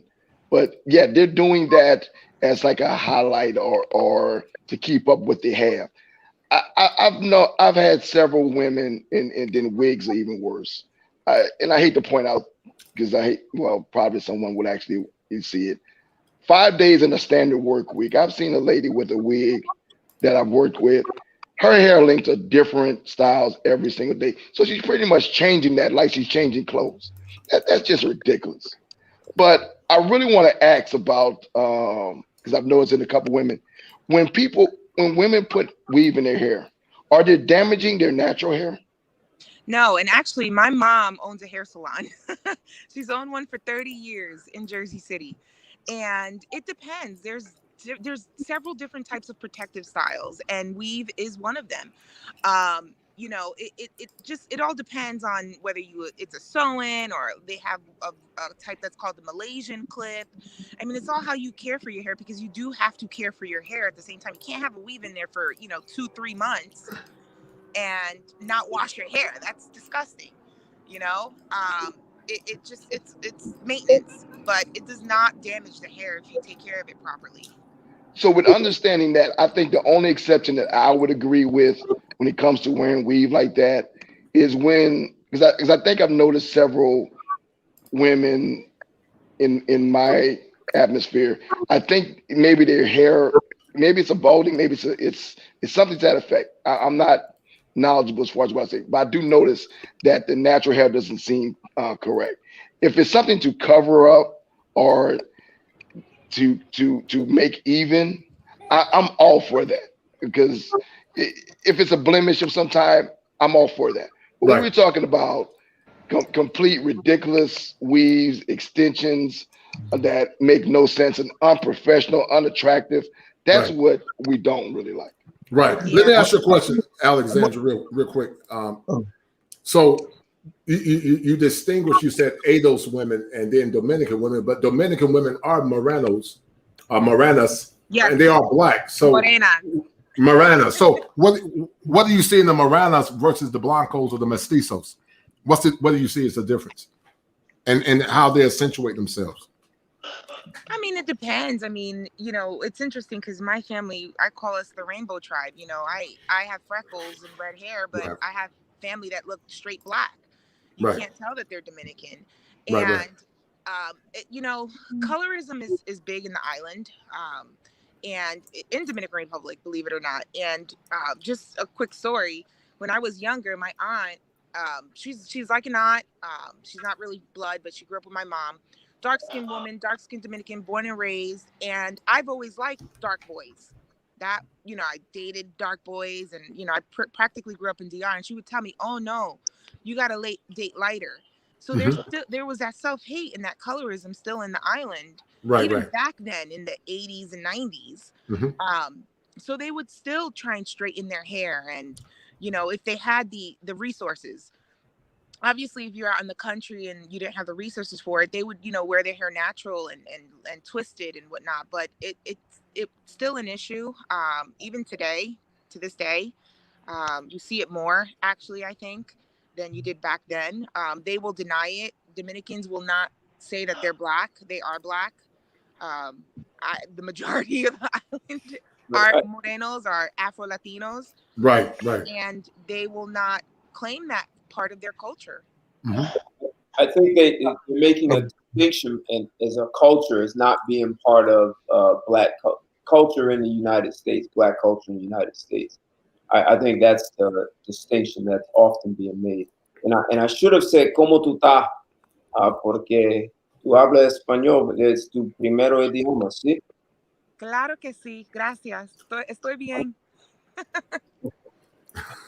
Well, Mark is actually from Haiti. So Mark, neighbors. Right. So Mark actually saw the disparities that actually happened with colorism. Mark saw it. Mark, I want you to talk about it real quick. Give us your input.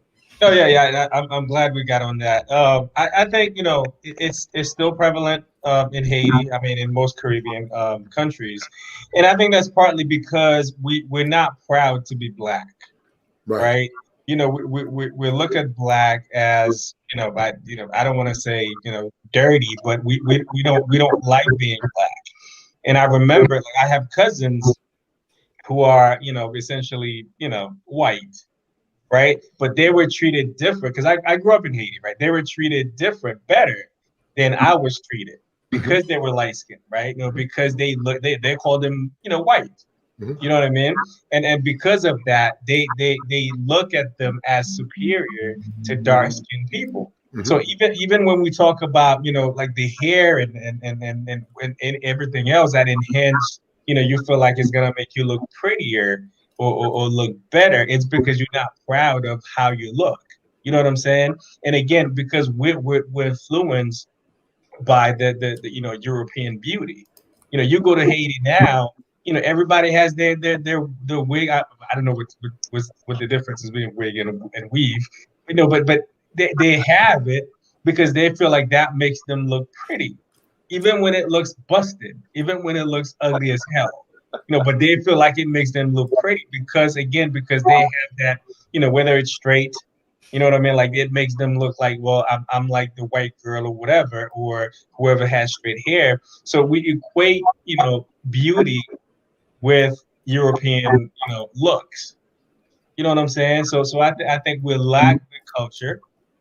We lack traditions that says, well, this is what beauty is. And because of that, we kind of go with whatever's trending. I want to introduce two things into this conversation that haven't been mentioned. One is hypergamy. Because a lot of times, even when women are with men, they're looking to upgrade. And if they think that there's some enhancement that's going to help them do that, they will adopt those enhancements. So like Mark said, we don't ask for it, but they look around and they see the women who do have the guys that they want, and they will try to look as closely to those women as they can in the hopes of getting one of those guys. That's number one. Number two, in the Black community, and this is huge, in the Black community, we have something called, it's in every community, but it's overrepresented in the Black community, and that is simp culture. We have simp culture in the Black community. So what that means is that we have an overabundance of Black men that will tell any woman that, if you have a vagina between your legs, they're going to tell you whatever they need to tell you to try to get you into bed. And especially since most women, like, the 80-20 rule, 80% of women are looking for 20% of men. Right. So a lot of those men are trying to find some way to improve their odds. And a lot of men, they adopt compliments. as a way to improve their odds to get next to a woman. Now, a lot of times simping doesn't work out, but it doesn't stop men. And if you look at our culture, the opposite of that is telling women the truth. Now, how well does that work? It doesn't work. I mean, it does not work. So obviously, if telling the truth is like, is like sunlight to a vampire, then telling a lie is you can't really do much better than that. So a lot of guys are telling women whatever they need to tell them to try to get them in bed. So if you're a guy who, I will relate a quick story. When I was in pharmaceuticals, a guy who worked under me, he was notorious for telling women whatever they wanted to hear. And when women would come to the job, other people would warn these women, look out for this guy. He will tell you whatever it is that you want to hear. And you know what? Even though they would get warned, a lot of those women would still end up sleeping with him anyway because they liked that he told them what they wanted to hear. And so one time he was speaking to a woman in a different department, and it was kind of disrespectful. And me being his boss, I checked him, and I was like, "Yo, this is a professional environment. This is not cool." You know what the woman said to me? She said, "Gene, if every man behaved the way you did, women like me would never get any attention." That's what she told me. That's what she told me. Right. And so right. A lot of this is about, a lot of what women hear from men, whether it's about their weave or whatever, it's still getting compliments. It's not about any of the enhancements. It's about what's between her legs. They're trying to get to that, and they don't have money. They don't look the way, because who has more requirements than Black women as far as like what they want from a guy to get next to them?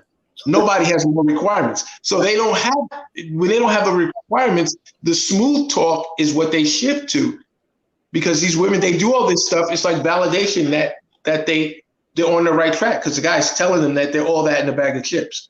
Right. So simp culture is a huge problem. I want to ask you a question. I'm sorry, go ahead, Jane. I want to ask you a question, Alexandra. Gene makes some excellent points. And we're talking about the Gen X men are now the sojourners of truth. Now, you're from the Dominican Republic.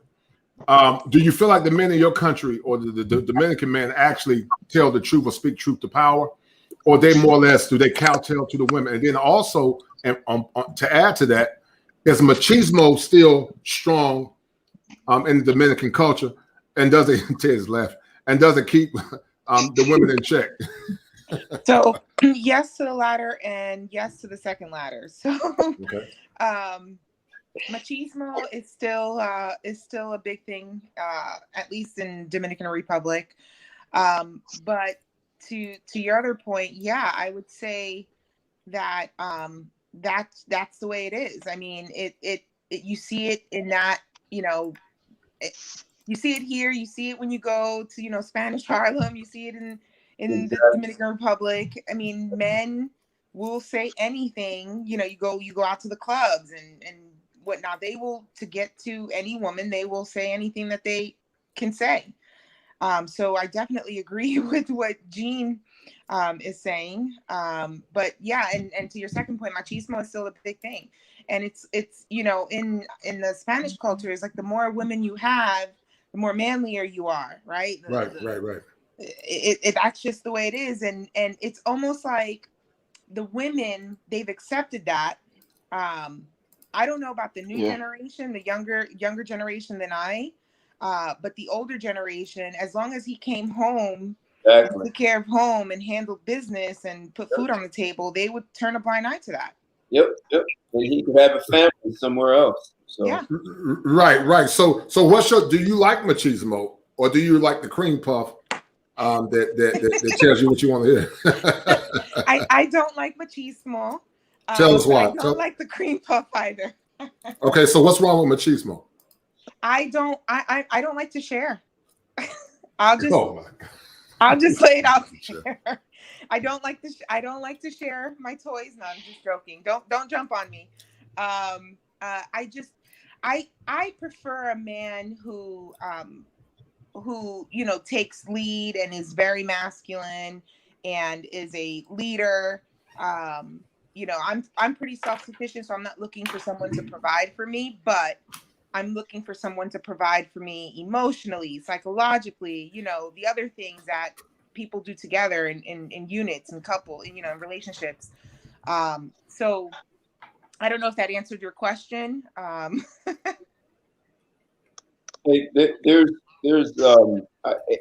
yeah, so I think in the United States, well, for you, machismo is like attached with infidelity, but Yes. in the United States, it's attached more with the things that you're saying, that a man is going to take a leadership role, and he's still the man of the house, and Right. he's going to check his woman. I think that's what a lot. My last name is Santos, so a lot of women in the U.S.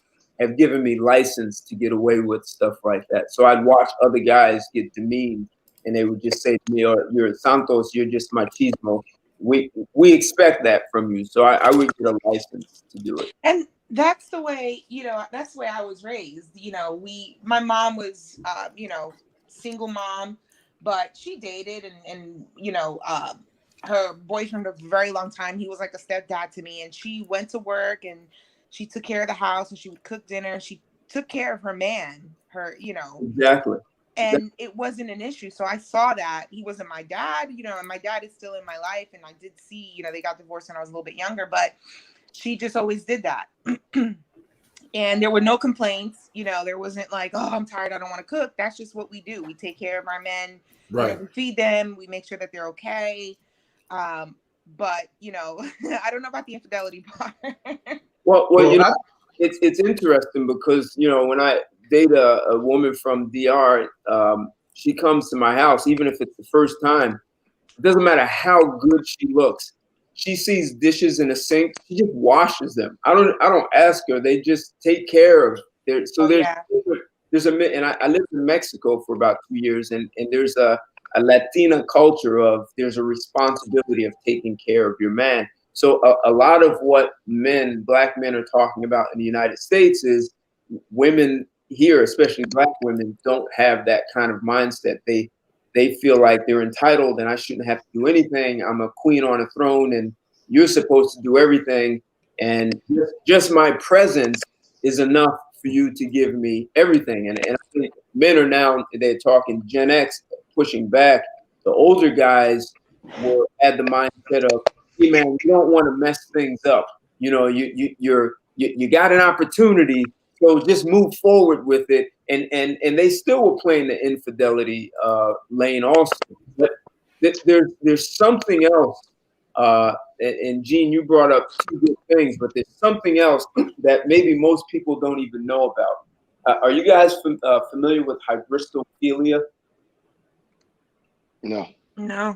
I've heard of it. I don't know about it in detail, but it's almost like I know what it is. It's a love for the bad guy or the thug. I tell you talked about it. It's even worse than a love. It's a person who gets sexually aroused and they can more easily climax with a criminal, a rape, you know, a robber, a drug dealer, a rapist. That those are the people that turn them on, and they get sexually aroused, and that's what they're attracted to. So the guy who's the good guy gets his 9 to 5, or even if he's an entrepreneur, he goes to college, he gets called the square. There's no sexual arousal for that guy. But the guy who cheats, someone like that will get involved with the married guy because he's breaking, you know, the moral codes, right? He's in violation. Even a guy who raped, and so there are men and women who can be in this, but it's significantly more women, and you'll see it across races, but the black community seems to be plagued with it, and psychologists call it a mental disorder. And so there are a lot of women who are raising children with this mental disorder, and they should never ever, until they get help with that, they should never ever be allowed children.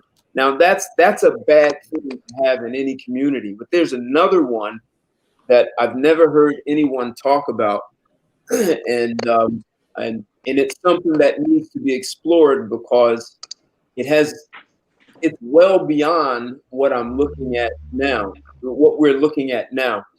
And so at some point, Black men are going to have to take a step back and look at themselves around the world and say, are Black men too liberal and too accepting? And is that what actually gets them down the path of slavery? So if you look in the United States, you have Middle Easterners, you have Asians who have been here for generations, and they don't have these problems in their community. They have no problem checking their women.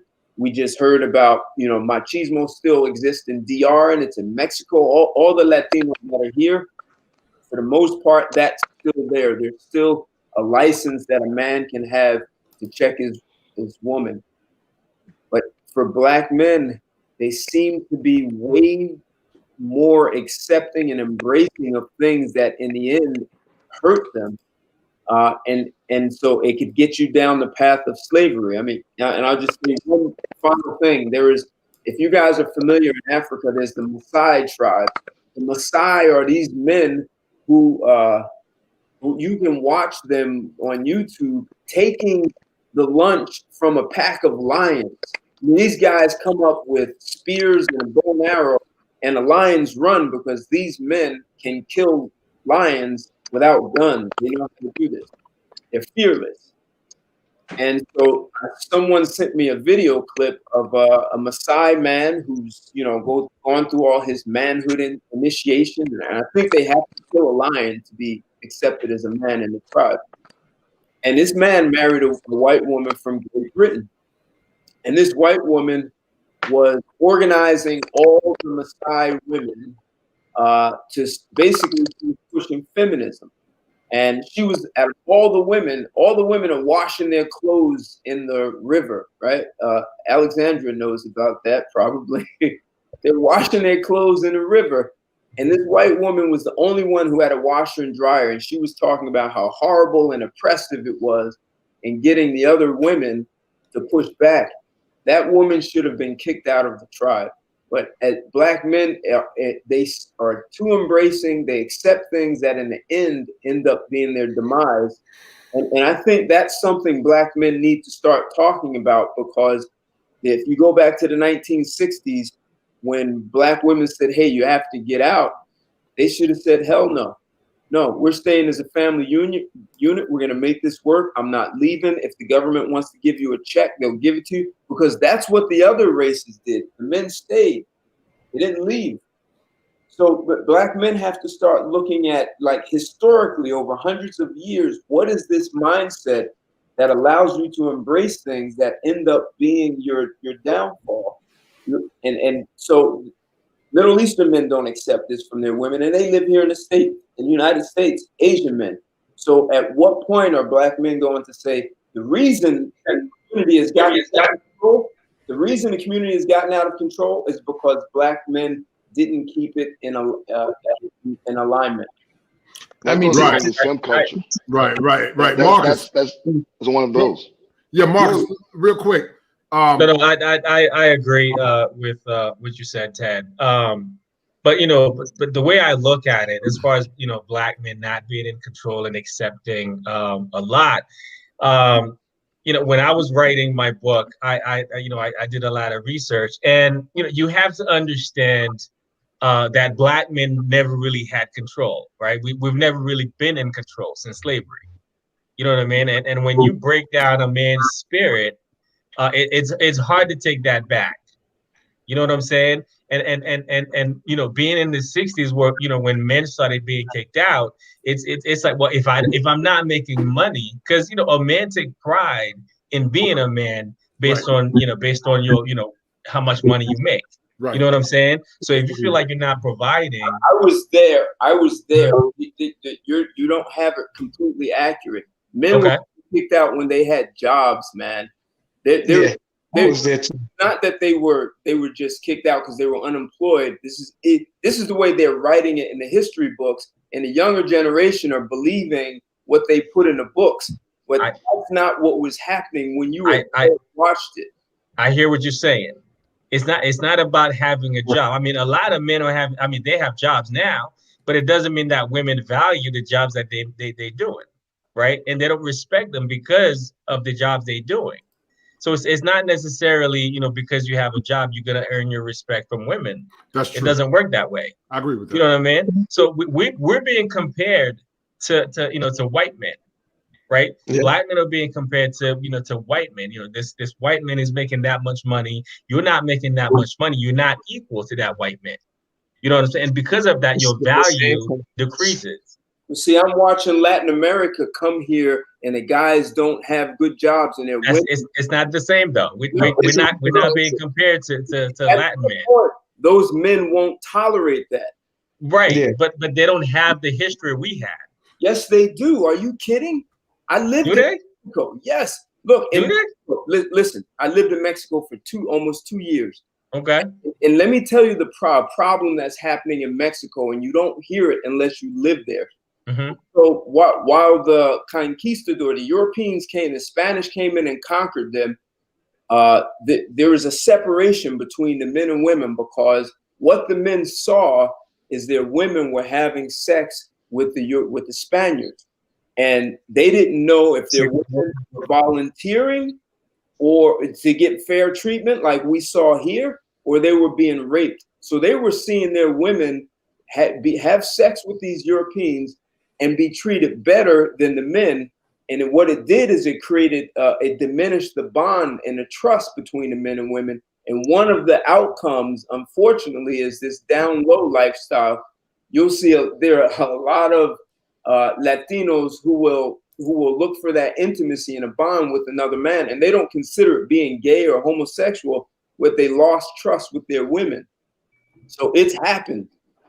Right, but I mean, but we're you know, I think you're looking at, you know, like that aspect of it in a power dynamic, right?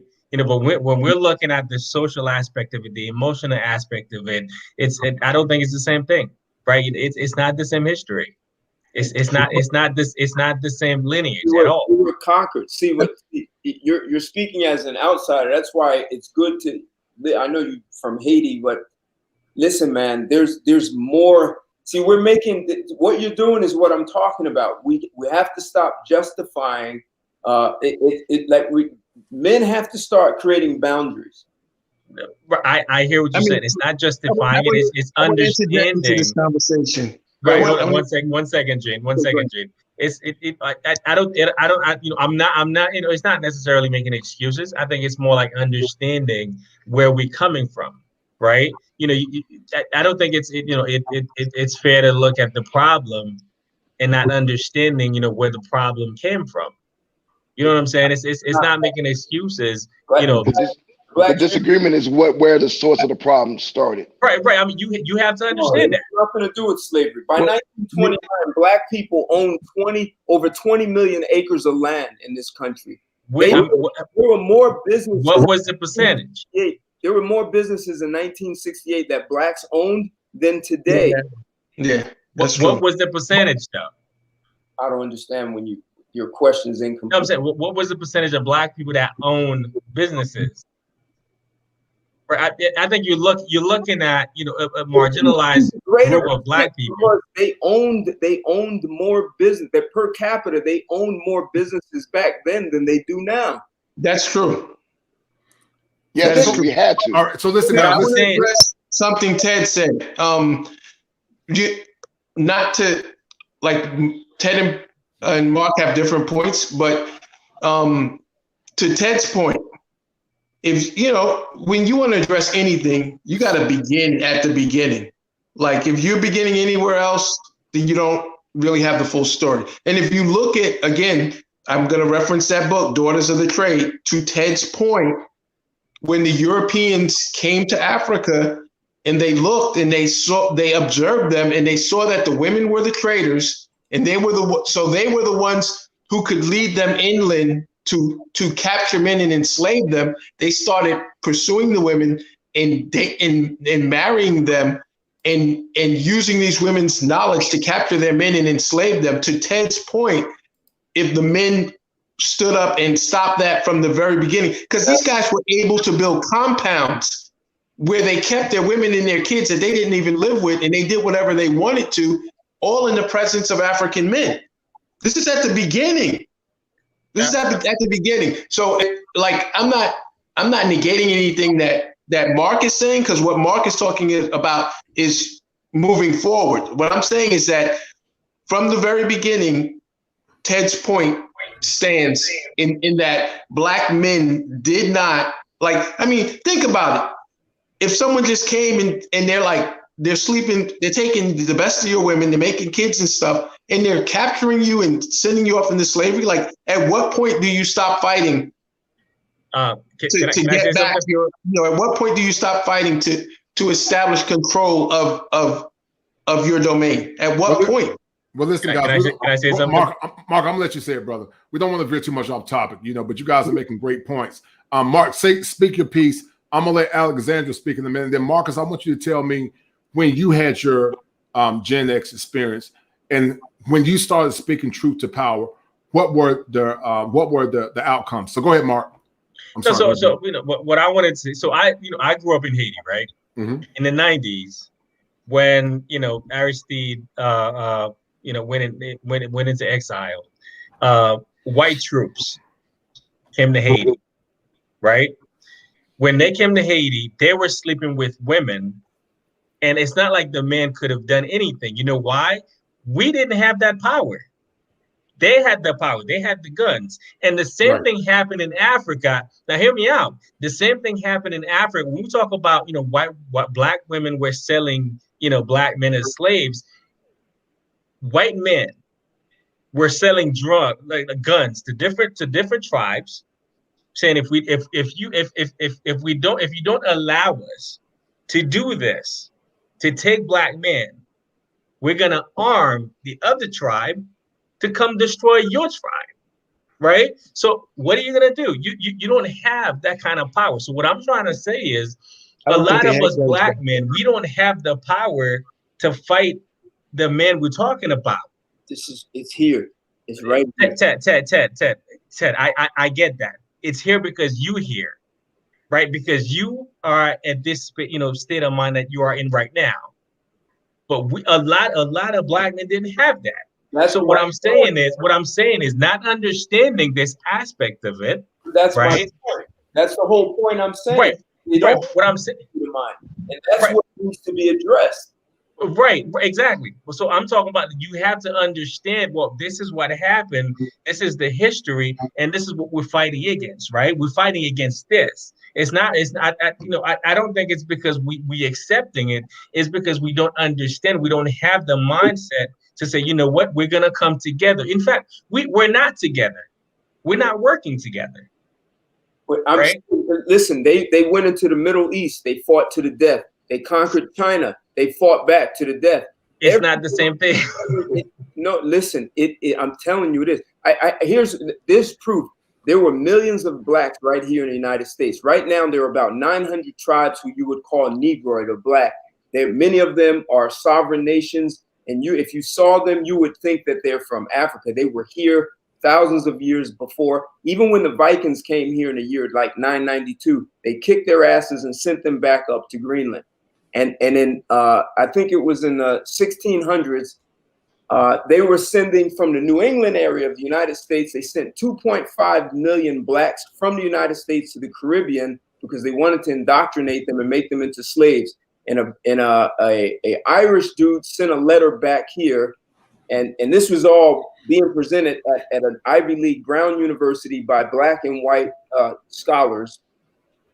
This Irish dude says, stop sending these Blacks from the New England area because they fight. They run to the hills. They join with the people who are here. We can't make them slaves. They're unruly. They won't follow directions. The ones from Africa they will acquiesce, and they're much more cooperative than the Blacks that are coming from the United States. So there's a different mindset that's coming out of Africa that has been part of what's here. Yeah, there's quite a few stories about when Europeans came. Like, if you look at Africa, 52 of the 54 nations have been colonized, and I've read a bunch of stories about like how the Europeans did it. I mean, a lot of it was them gaining access to resources and everything by showing up on African shores with trinkets. Exactly. Like they basically were like giving, leaders of African nations so desperate for the trinket that they gave up their country's, resources. They gave up their country's, their women. I mean, it's crazy. Like the simplest things they fell for. And it's the same thing as Haiti. It's hard to actually accept when you first see it, because it just blew my mind, man. Like Ted did, waving the little trinket. That's basically what happened. A lot of countries were colonized, but they because the leaders were just obsessed with trinkets.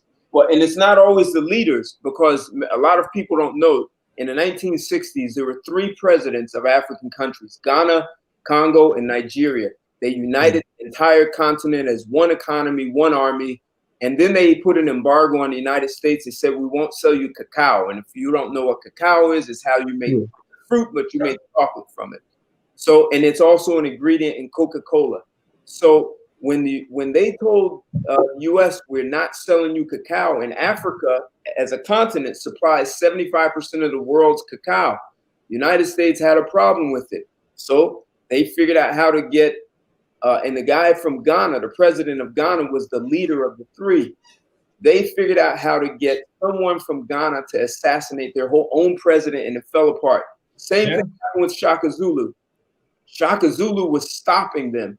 And the only way that they could stop the Zulus from defeating the Europeans was they had to get rid of Shaka Zulu.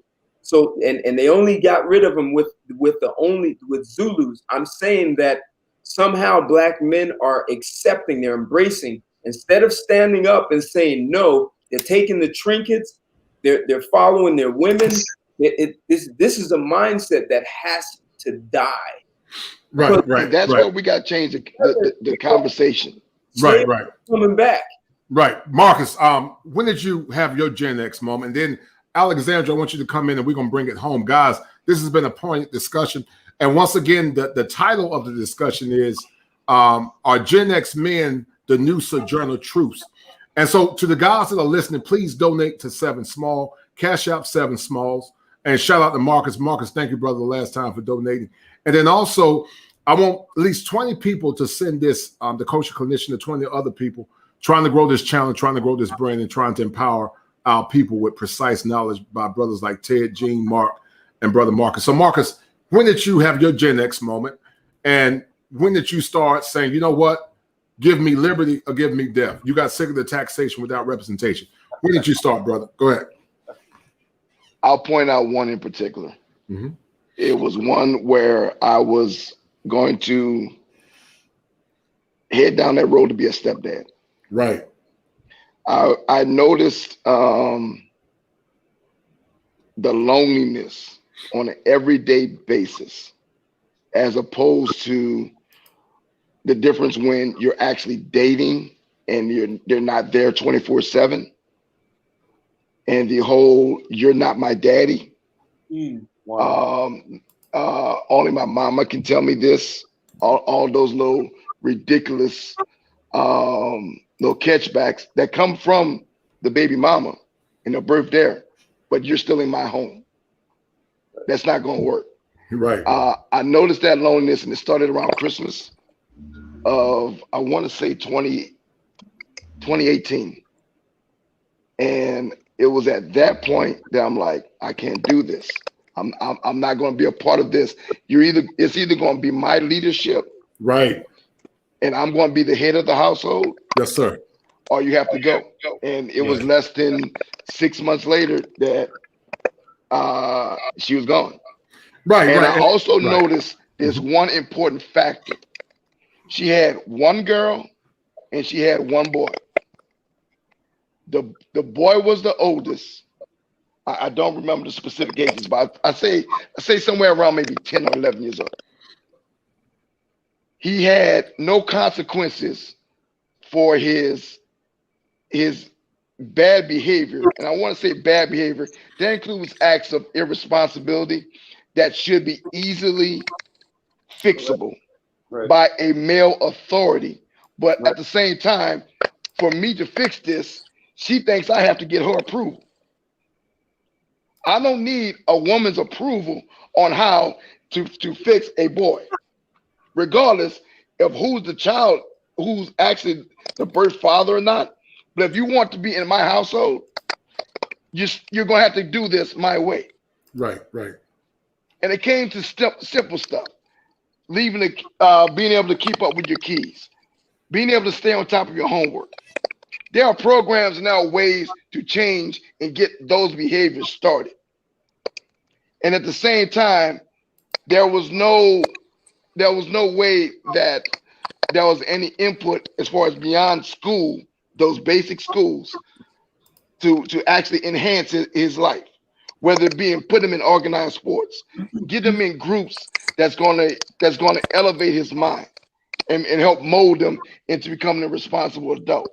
Whereas the little 4-year-old, we want to put her in the choir, we want to get her ready for Girl Scouts, we want to start doing all this extra stuff, but you got this 10-year-old, 10, 11-year-old that you're basically just sending him along and getting him ready for this world that he's not prepared for. And I wasn't going to be a part of that. And there was a conflict of authority between who's going to do what, who has the final say. And then I just had to be done with that. And ever since I've been done with that, I call that my second divorce, because we wasn't officially married. Thank God. That was my way to say, look, y'all go do all of that. Y'all have all what y'all want to do. If you don't want my input on it, you don't want to listen to me, you can listen to Kevin Samuels. He and the people that want to listen, that want to speak for him. But we see how you're treating him. You see how you're treating the other people in the manosphere and other avenues. We're actually trying to be leaders. You don't want to listen to them either. So if you don't want to listen to anybody, we'll just divest as well. You want to be separate, be separate. But I don't want to hear all this community things when you don't want to be together. It's either community or it's separate. Right. Almost like separate but equal. Alexandra, I want you to come in and chime in on what Marcus said. What do you think? Where do you think this dysfunction is going? You know, the coronavirus did a great number on many women, and what did you see from an anecdotal perspective from the women that suffered actually during this beer virus?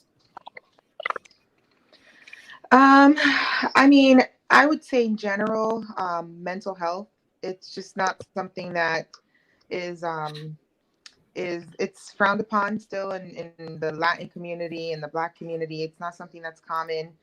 So a lot of people have suffered with anxiety and just the stress of having to work from home, being parents, you know, if they have small kids, homeschooling, and maybe even taking care of an adult, you know, a parent.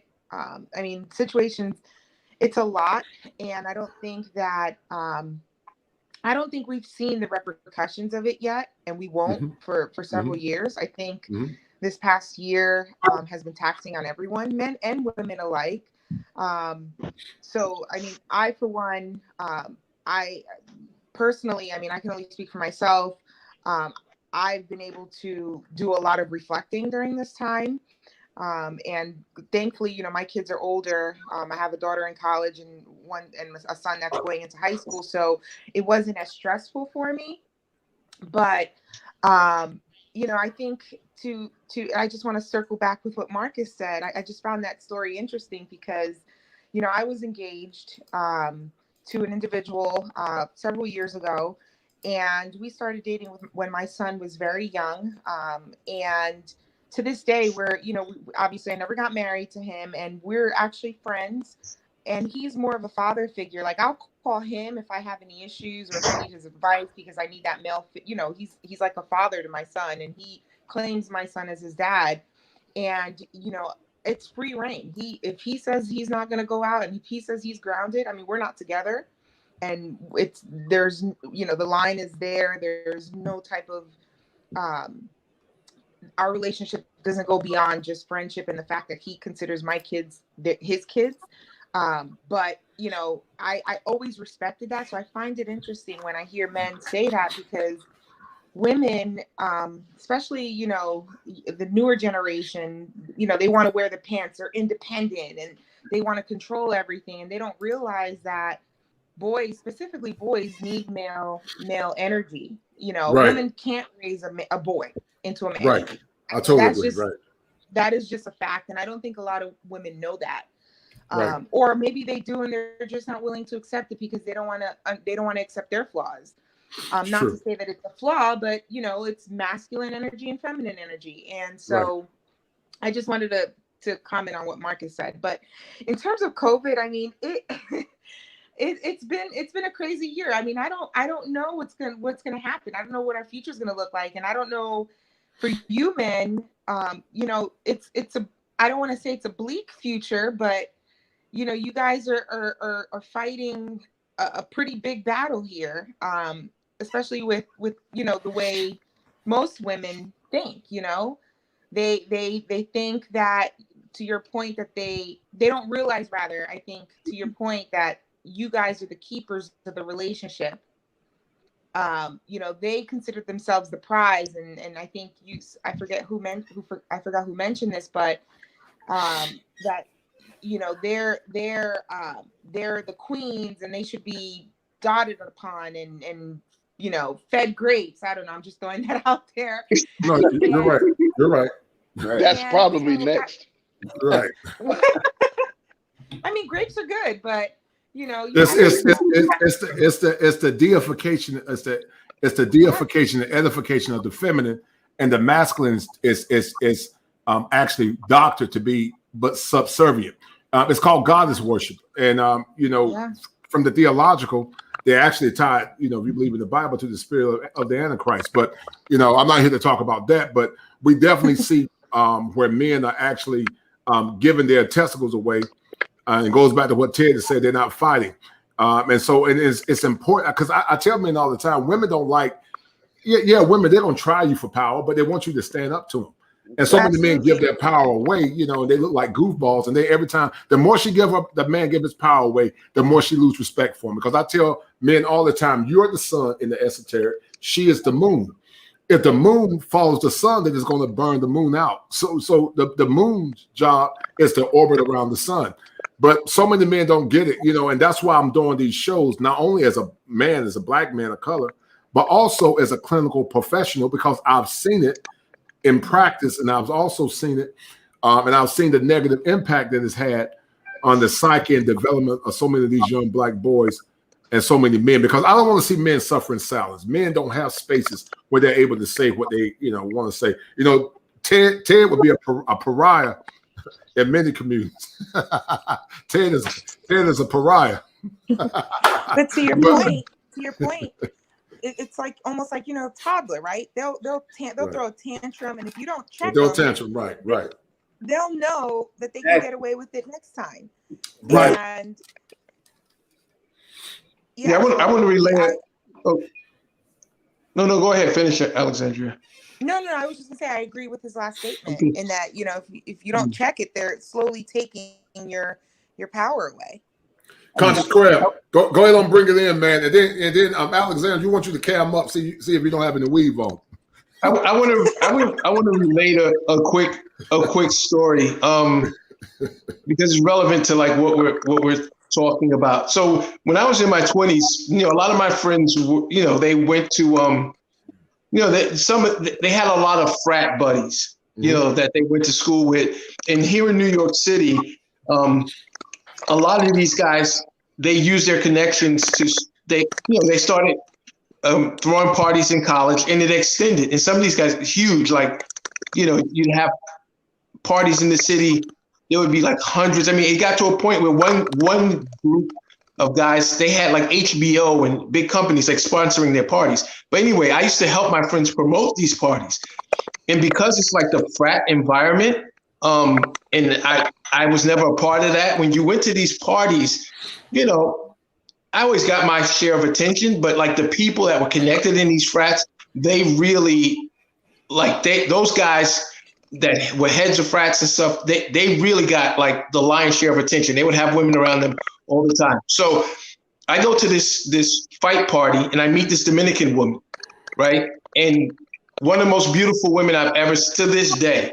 Like, I looked at her and I was like, there's no way in hell I have any shot with this woman. She can basically have any man she wants to.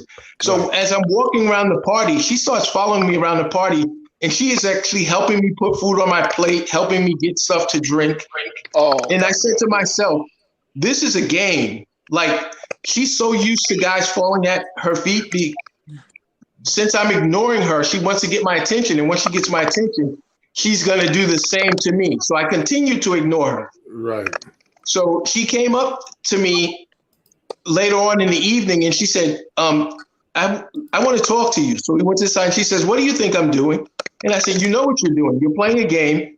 You want my attention because you're not getting it. And you're used to everybody's attention. And once you get it, you're not going to have anything to do with me. Mm-hmm. She said, no, that's not true. I'm really attracted to you, blah, blah, blah. I didn't believe her. So this was before cell phones. I go, we all stay over. The next morning, you know, I leave. She gives me her number. I give her my number. That was Sunday. Monday, I go home and I have like 6 messages. This woman literally was serious. She was calling me and stuff. So we started dating. Now, this is what makes this story relevant. So I started bringing this woman to these parties, and all these women, and predominantly Black women, that paid me no mind for 2-3 years and were chasing, you know, the guys that they knew that had, you know, the credentials and they were the frat guys and stuff. I went from like invisible to anytime I went to a party without her. And this woman, like, she treated me like that all the time. Like if I couldn't do anything for myself, you know, she basically took care of me. It was even hard to pay my subway fare, bro. She would be battling me to, you know, like, and so the dynamic between me and the women in those spaces completely changed. If I went to a party without her, these are Black women. They were up my ass like you wouldn't believe. You know what I'm saying? They were like, they were submissive. They were like, it was like they needed my approval. But before that, they didn't even pay me any attention. So it's like women are I don't know, like I was the same guy. I wasn't a different guy. You know what I'm saying? The same guy who showed up at those parties 2 or 3 years prior was the same guy that was showing up with her. You know, so it's like this respect and you know, the disrespect and just being ignored.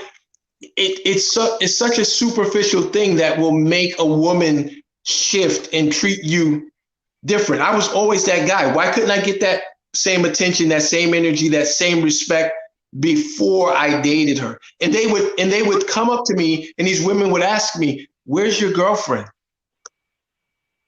And then they would try to get with me, even though they knew that she was my girlfriend.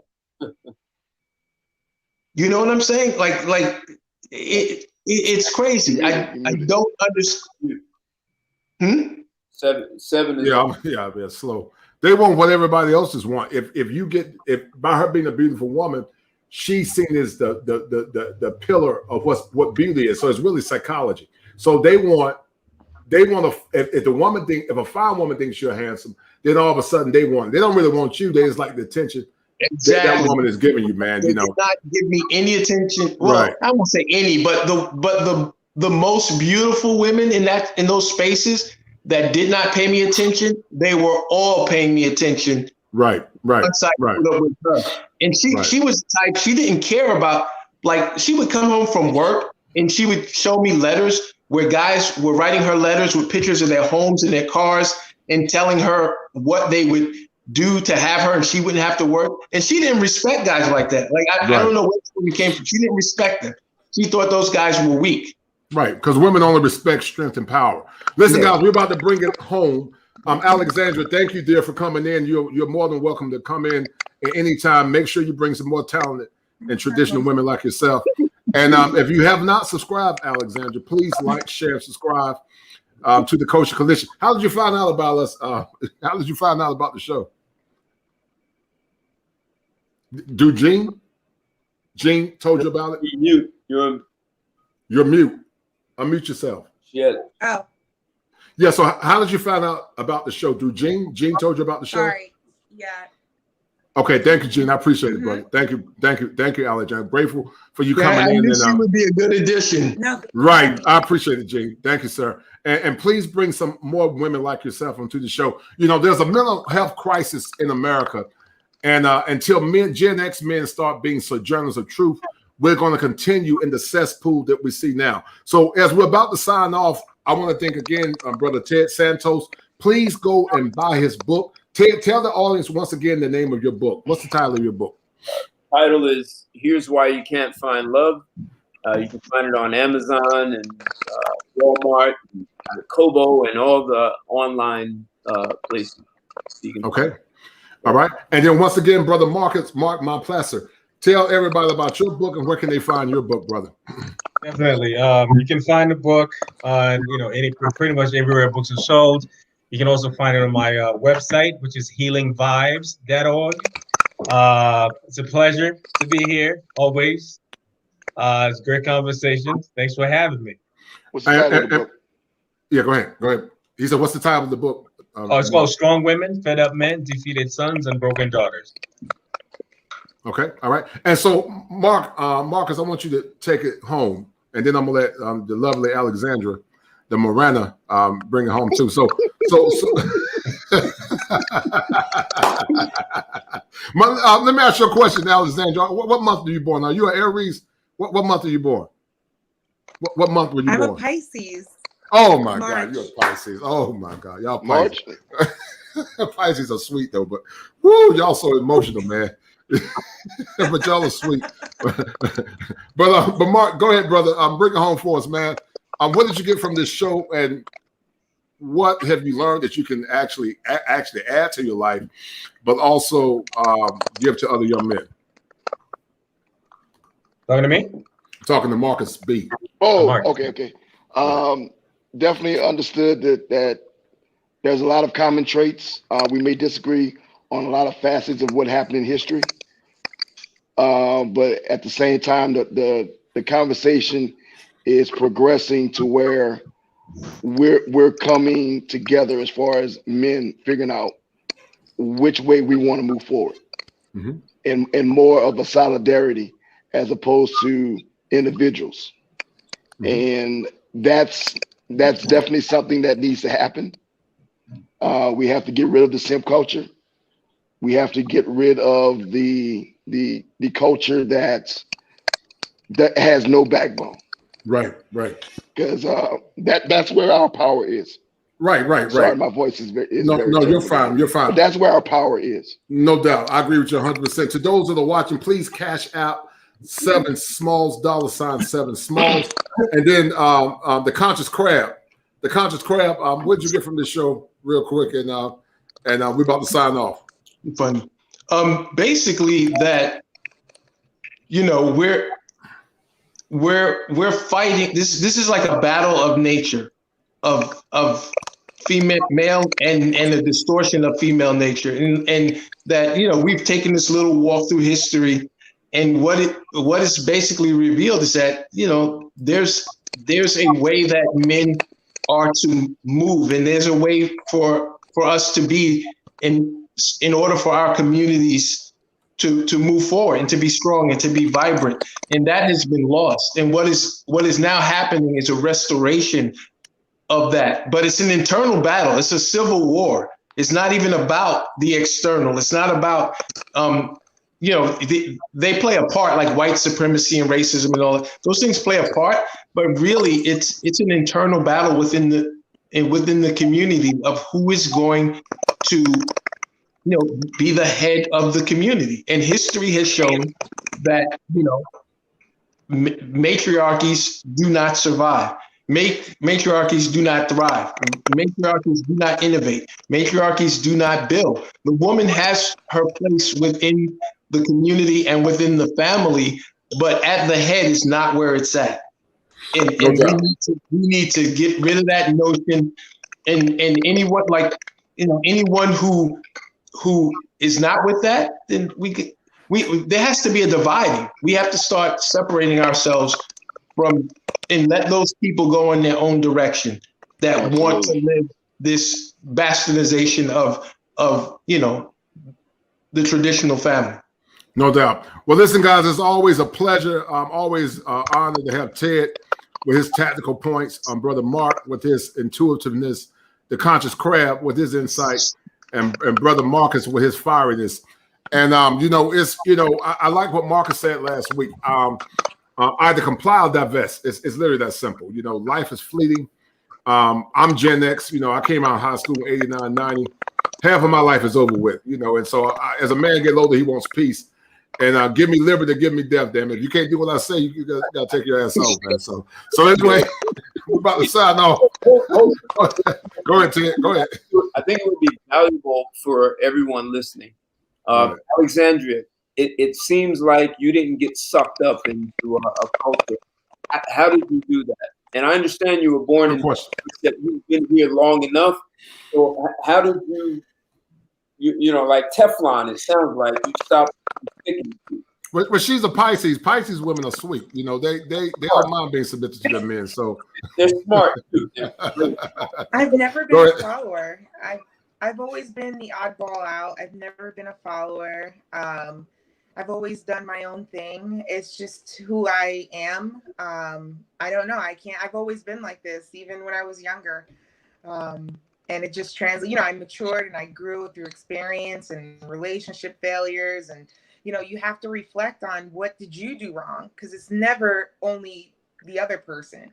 And so it just takes some maturity there to acknowledge that, you brought things to the table that weren't as pleasurable as you probably thought they were. Or so I don't know. It's just I would just chalk it up. I do a lot of self-reflecting.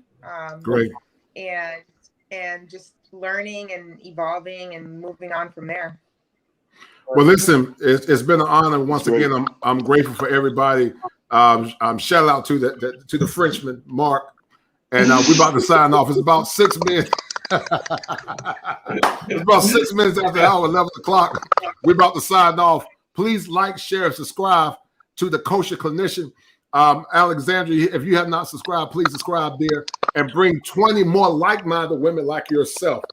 We don't need no turncoats. Well, you're a Pisces, you're a mystic, so I'm sure you'll figure it out. But anyway, we're about to sign off. Guys, thanks again. Be well. Thank you.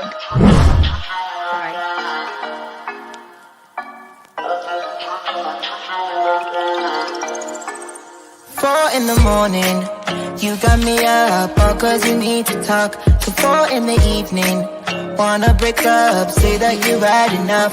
I'm tired of talking, again and again, argue about everything. You are my darling, let's kiss and make up, I know you wanna touch. You call me every night, call me every day, I just wanna get you alone now. Trust me when I say